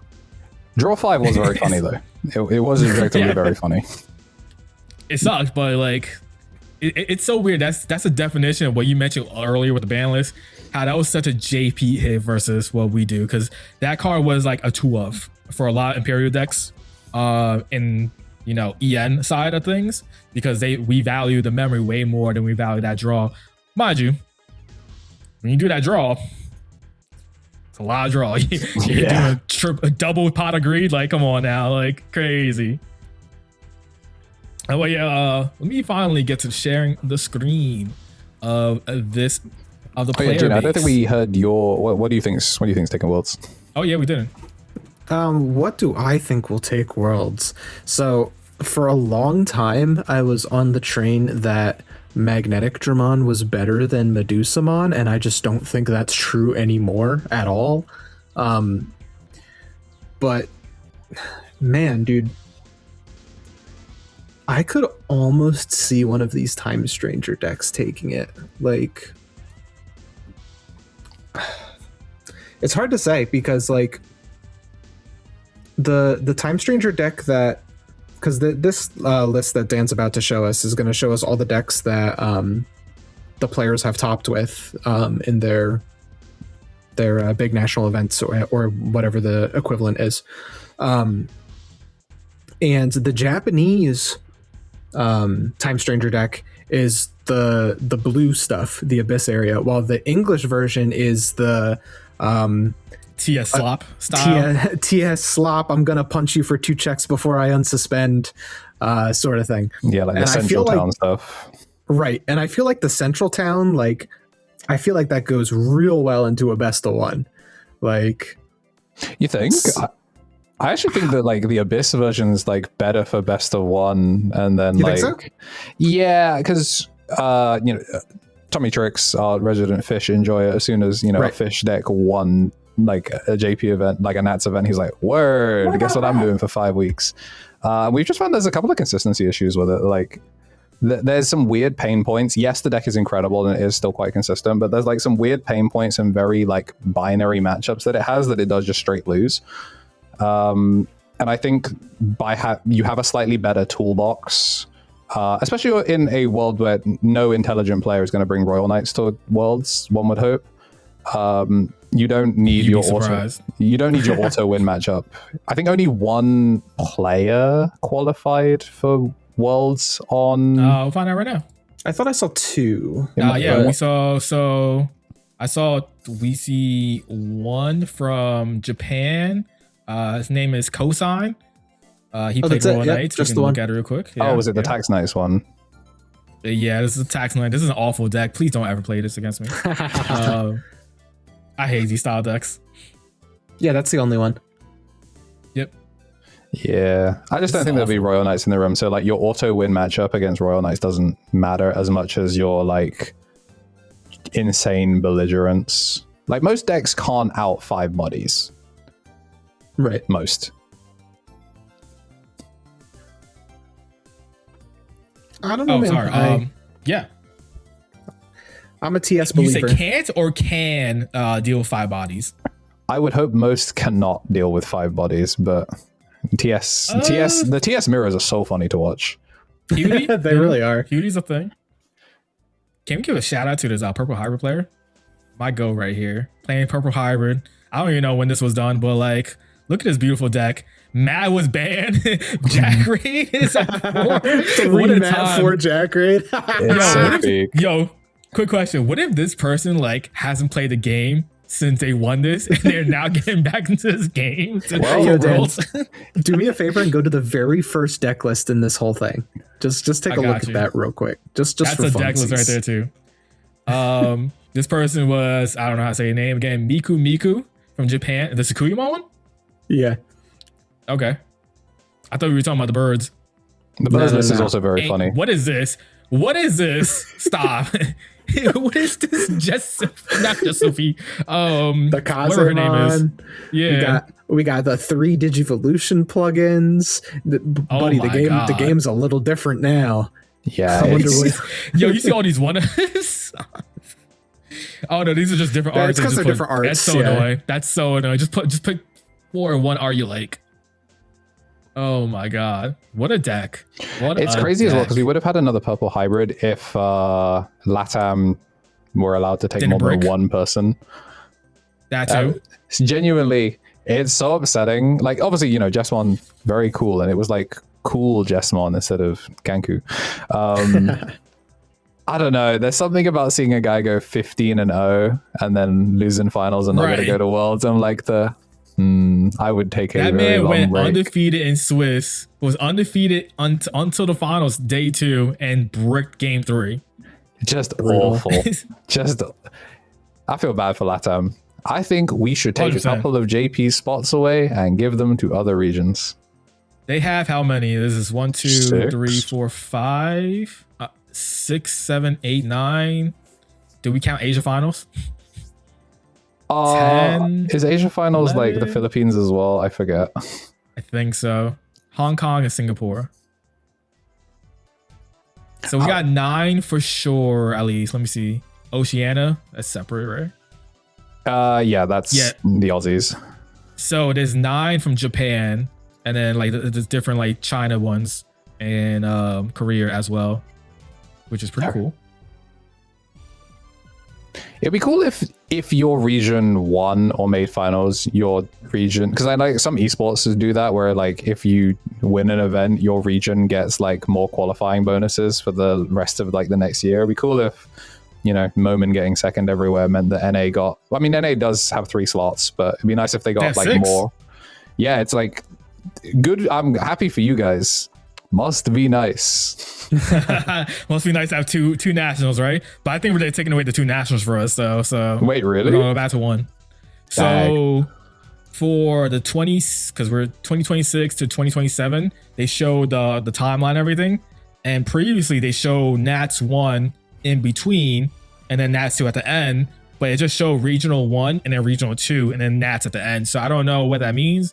Should be interesting if it's all 1 nationals again, or is it 2 separate.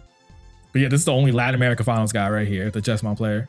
Shame that the Purple Hybrid player did not make it, like you mentioned. Yeah, if we got 3 slots as well, we would have had another Jesmon, because our 4th place became 3rd place, was also a Jesmon player.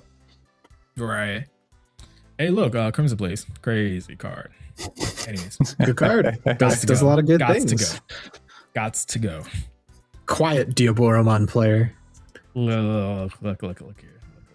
Is not good for the game, for the future of the game. Real. They should print like He the agrees. 3 out of the 4 Deva cards are very good, and then there's Mugen. Poor Mugen. That card is trash. Like even Sorai has real usage. Yeah. For a while, it was very important. Yeah, Sorai winning the Royal Knights matchup out of security will never not be funny to me. True. But yeah, I mean they're not made evil. Like, give me more Devas, man. No, well, give someone else more Devas. I don't want to play Devas. I want to watch someone else play Devas. Not into me. Yeah, I remember they need I more hated support. Devas.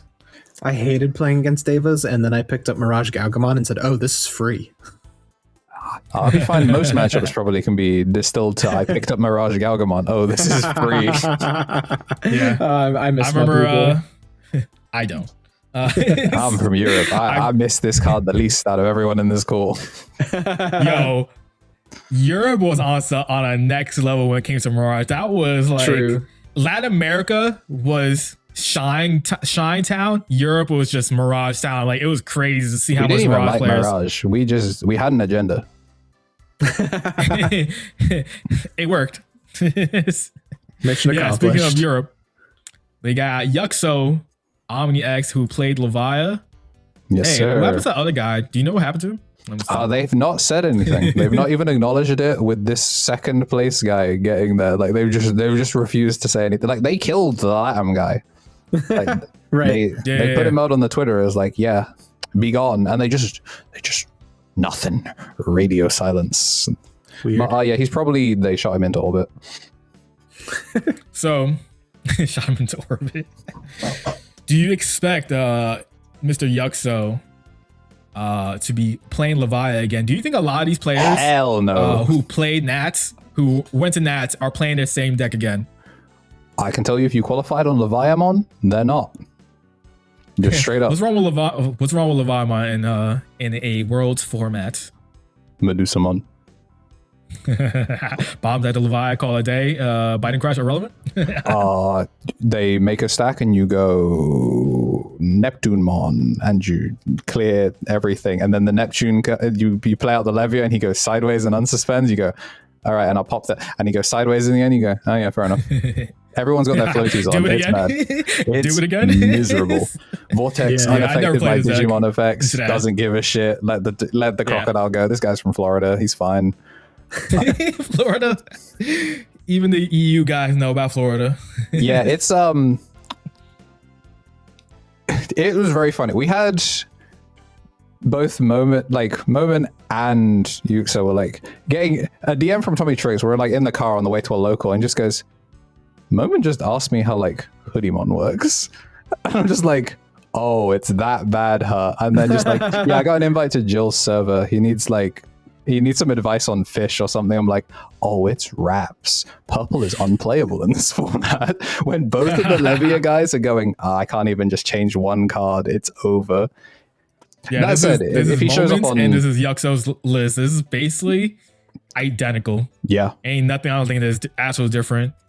Jill said he changed 2 cards from the list that was on his desk the night before Nats. He just Moment changed said 2 the same cards. thing. It's so peak. Moment's list is legit like 1 or 2 card difference from last year's. Yeah, take 2 And cards out, add 2 scrambles. Like, I think that's what it was. Yeah. Changed my floodgate ratio to be more I hate Royal Knights than last year. Sure. right. Yeah, they're both 2/2 as well. Yeah, it was like this is the exact same deck. Basically. That said, if they show up on Levia again, I think we've gone like full circle to like it's so over. We are so back to I don't care anymore. Right, True. Just fucking them ball, right? Just go ahead, you know. It's so I tragic can- we're if not I can getting a do it, I can do stream. If we had a stream, we'd at least get to see some stuff, but we get two. We're at the Bandai offices for what? Yeah, no, it's crazy. This is how you can tell I'm not doing the world's cast because I would be Mr. Yes, hello. Please buy product. If I was doing that. Hey, if he was, he wouldn't be on this podcast. That's for sure. Hey, look, I didn't do anything wrong. I've not been told, but I just have not been contacted. Which no news is good news, except when it's no news and you kind of need the news. So my ass is staying at home. Yeah, and we're all gonna find out who wins on stream. What is it? Is it just day 2, right? It's literally the 3rd and 4th match and 1st and 2nd. That's so it. crazy. We get Dang. 2 games. So- That's so sad, man. Yeah. Miserable. So like, even if, like Lance or like Moment or Yuxo make it out of pools, they may just die in top 8 and we're just, Don't know, yeah. Unless we get a DM from them or something. yeah, if someone Right. goes on a crazy run on like some rogue deck that just smokes the format, we won't know unless they make it to finals. Yeah, facts, which is crazy. You'll get a deck Speaking of profile that's Lance, like we got his deck right here. top 8. This is something random is gonna be like a Momimon Rush deck and they just win because no one expected. It's like Numemon 2 years ago where it just completely just bodied the format. Look, Numemon with top end Gallon X, I'm telling you, that's a problem. It'd be a good result. Like if your name isn't Lance or Henny He, you can like Gallantmon was on Fraud Watch this year. Like actually the 4th best red deck. I don't know what he was doing. I don't know where he is. The other person you mentioned. Oh, like, Henny didn't win his Nats one, so he didn't make it in. But okay. like I thought he was on. Lance picking up a regional, like pretty Because I much. saw Like, Gallimon here. That's why I remember seeing it. yeah, like if This you is look at Gallimon. Gallimon results, Is it- just like internationally for like regionals and stuff, like if you weren't like one of 4 guys, Gallimon just didn't do anything. True. So like we talk to Lance all the time. He's the boy. As someone who is the resident Gallimon player in NA, and obviously he won with Gallimon, he went into this format, was like, yo, Gallimon is not in a good spot right now. And I asked him why, because my thing is Gallimon X, you swing 2 on suspend, trash 1, swing 2, Omni X for game, right? But he just said like, depending on their board state, because Gallimon can be a reactive and a proactive style deck, and if you're being forced to be reactive. A lot of things in the game is like can deal with Gallon X no problem.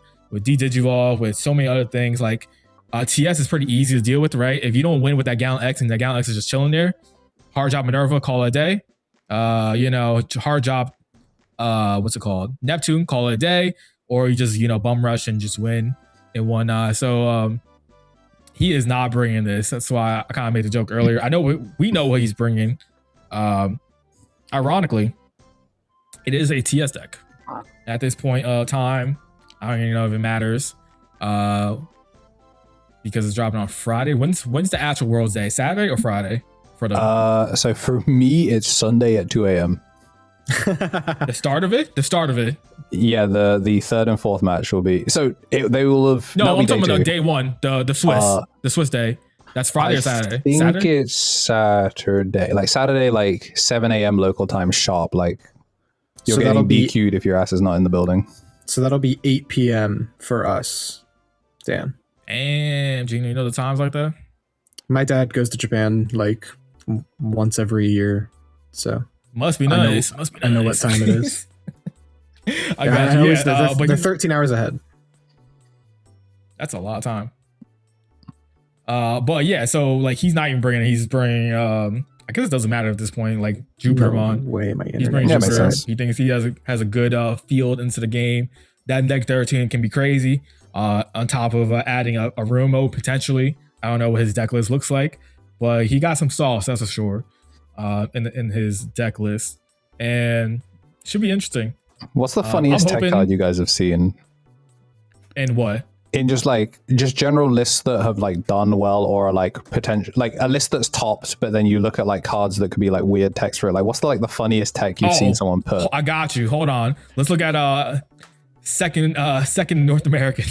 This TS Iliad has me weak, This thing had a one of every option in here. I love it. Shout out to him. He obviously won Nats, but man, he threw all the options he could in this deck list. If it ain't broke, don't fix it. I just find it funny. Yo, facts, sorry. Another one is Ben. Shout out to Ben. He has an interesting list. He got a Justimon and Blastmon in his deck list with Congo. Yeah, the Blastmon's really, really smart. The Justy was like the thing that really surprised me. Like it shouldn't surprise me because it's Ben, but like it was really cool. Comes to find out, I actually played against this deck. I don't know if it was verbatim in a different tournament, and the Justimon was pretty clutch for them because a lot of times you're popping your own trainings and stuff, so you get that immunity and stuff against it, and you're just chilling. And then obviously you can be aggro as hell, swing, unsuspend, pop. Now your magnetic is immune, which is crazy. And Gino died. Yep. I didn't even notice because I'm on the screen. So we'll just continue when he comes back. We're going to continue through it, I should say, because he's resetting. But it's definitely interesting how you can go Justin to magnetic. Clearly it did well for him, right? Yeah, like it came up in his stream match where he was able to use it to like reproc protection. It's really sick. Like especially if they have to boost or something. Just a lot of people don't know what the Justimon does, and I don't blame them. I think the funniest one I've seen is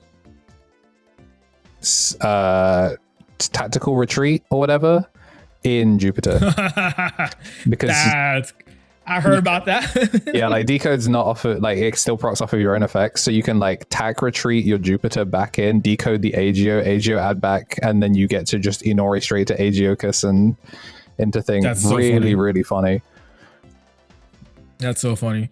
I definitely heard that. I don't know if whoever's bringing Jupiter is gonna bring that, but it'd be funny as hell if they did.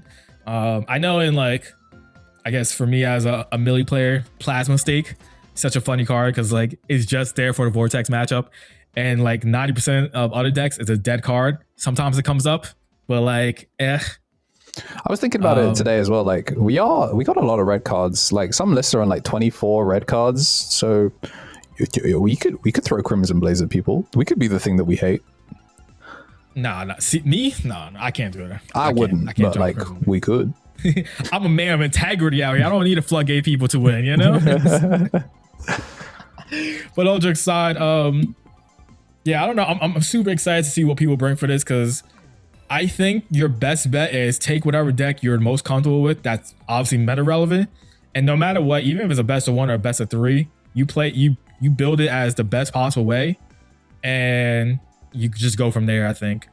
At the end of the day, like even if you scrub out, like you have a 4-day paid vacation to Japan and you went to Worlds, who can chat to you from your region? For sure. It'll be some guy that's like 2 4-man locals in a race. Like, actually, I think you took the wrong deck to Worlds. Okay.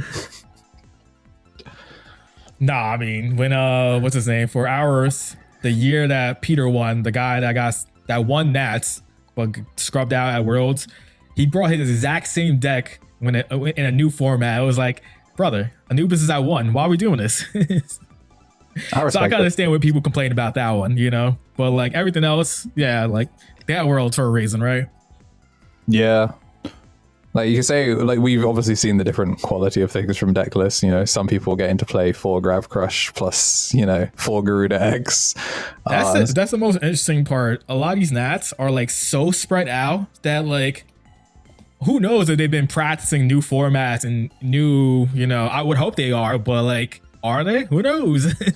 Yeah, it felt like in some previous years, definitely like only some regions really mattered, but like China's gotten really good at the game now. SEA have always been fantastic. Like the Uncas guys are incredible. Yeah. So it feels like rather than being like 3.5 regions that matter, it feels like genuinely anyone could win Worlds this year. Unification has been fantastic for that, and hopefully that will continue to be the thing going forward, is that no matter what you say about specific regions' approaches to deck building, like the players themselves are getting a lot better. Yeah, I agree with that for sure. Unification has done wonders because I love the idea of not having to see Japan's formats 3-4 months in advance, and then I can build, test, try different things, learn on the curves instead of just, all right, I know BT13 Sean is gonna be best deck, cool. Let me just see a JP list and copy and paste that and call it a day. Add extra consistency pieces like an extra boost, or I think trainings came out at that time, and call it a day, and that's it. And now we don't have to deal with that, right? We just do our own thing and it's cool. Yeah, it's awesome to figure out decks. Yeah, I don't know if any regions are still behind. I want to say maybe Korea's still behind a little bit, but they're catching up like super, super quick, like when we had our unification push. But I think by next year, like everyone... Korea was behind because I think they just recently announced some stuff that was combinations of sets for them. I think China is now caught up as well, I think, right? They should be. I think so. Because China got some fire stuff. Yeah, like because one of the Chinese nationals was like Tax Knights versus Hoodiemon for like 3 rounds in a row. That sounds terrible. Sounds awful. Yeah, it was a miserable format. But yeah, final thoughts, real quick. Rapid fire, KNT Elixir. What do you think is gonna win? I think my goat, Yuxo, freed from Purple Jail, is going to be on like Purple Community Service, and he's going to scam people and win Worlds. Okay. Gino, what do you think is going to win Worlds? USA, USA. Let's go, Lance. You already know. I gotta get a shout out to the boy. Wait, is Gino back? Like he's a gray square for me. If I've been talking over you, my bad, dog. Like I actually cannot see you at all. I don't know if there's internet on my side as well. You're good, man. You're good. I don't know. It's weird. Because I can't see. I can't fix that on my end at this point. I hope my boy Lance wins. I really do. There's a part of me that knows what he's playing, and I know he might run into that bad matchup he hates, and he might, and especially in a best of one situation, and it just might throw him off a little bit. You know what I'm saying? And that's what I'm hoping on. Also, I pray. I hope he wins with Jupiter because it's easy for us to get free free content off him. You know, we got world's winner Lance. I talk to him, retalk to him every day, so it's easy. But I hope he does well. Same with Ben. I don't know the others. I know Moment a little bit, Donkey now, because we talked to him at Nats, and then the other three, I really don't know them like that. But hopefully, you know, someone from the US wins. I'm sure Ben is going to pick Rocks. Dude, if Rocks Ben wins, the vlog will be generational. Oh my god, absolutely! The Ben World vlog is going to go crazy if he does. Dude, I was laughing at him. I was laughing at him when he got his third thing. It's like, oh, Ben released a deck profile in the same format that the deck won something in, instead of 3 weeks later, because he had to edit the whole vlog. It's like fastest Ben upload of all time. Facts, right? It's so funny because I saw him record it because we were at Nats. It was on Sunday, and we were playing side events, and I saw him when I watched it a little bit, watched him talk about it and stuff, and it was just funny. But yeah, and hopefully, you know, if the others win, great. We can, you know, USA, right? Obviously, but I don't know. It's hard. It's hard because in my hearts, I want to say Millie because I think Millie is that good and is gonna win. But like, my goats are not. I know they're not playing it, and I want them to win. So I'm on the struggle bus on that part. I'm gonna say Jupiter because my boy is going. I would love to see Protagonist win. Protagonist Jupitermon win would be insane. Nah, facts. Yeah, for sure. With that being, you gonna say something? I was just gonna say, I pray that that we just get good games. If we're only going to get 2 matches, I pray they're good. True. Because if I stay up to 2 a.m. and I just have to watch 4 matches of dog shit, I will be fuming. Yeah.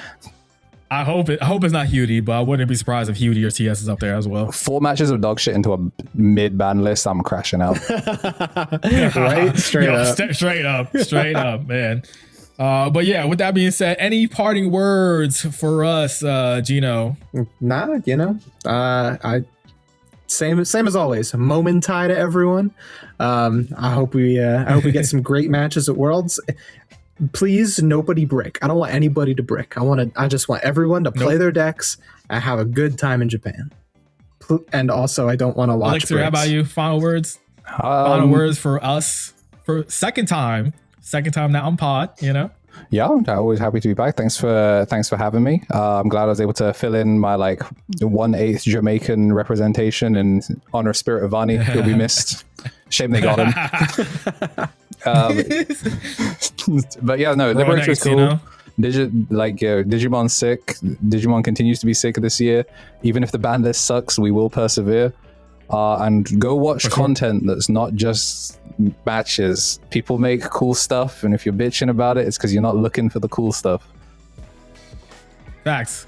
Check out KNC Elixir's YouTube channel as well. Also, again, talked about it before, Misplay for Games, their weekly podcast on, or most weeklies, Saturdays, sometimes Sundays, you know, depending on how they feel. Check them out. Always got good stuff over there besides their matches. But yeah, with that being said, make sure, you know, hit the like button, subscribe so you want to see more content from us, and comment below what you think is going to win Worlds. Let us know your thoughts on it. It's always great this time around. And next pod, ban list reaction. So gotta check in for one of those, you know. That being said, we'll catch you on the next one. Peace out. Moment time.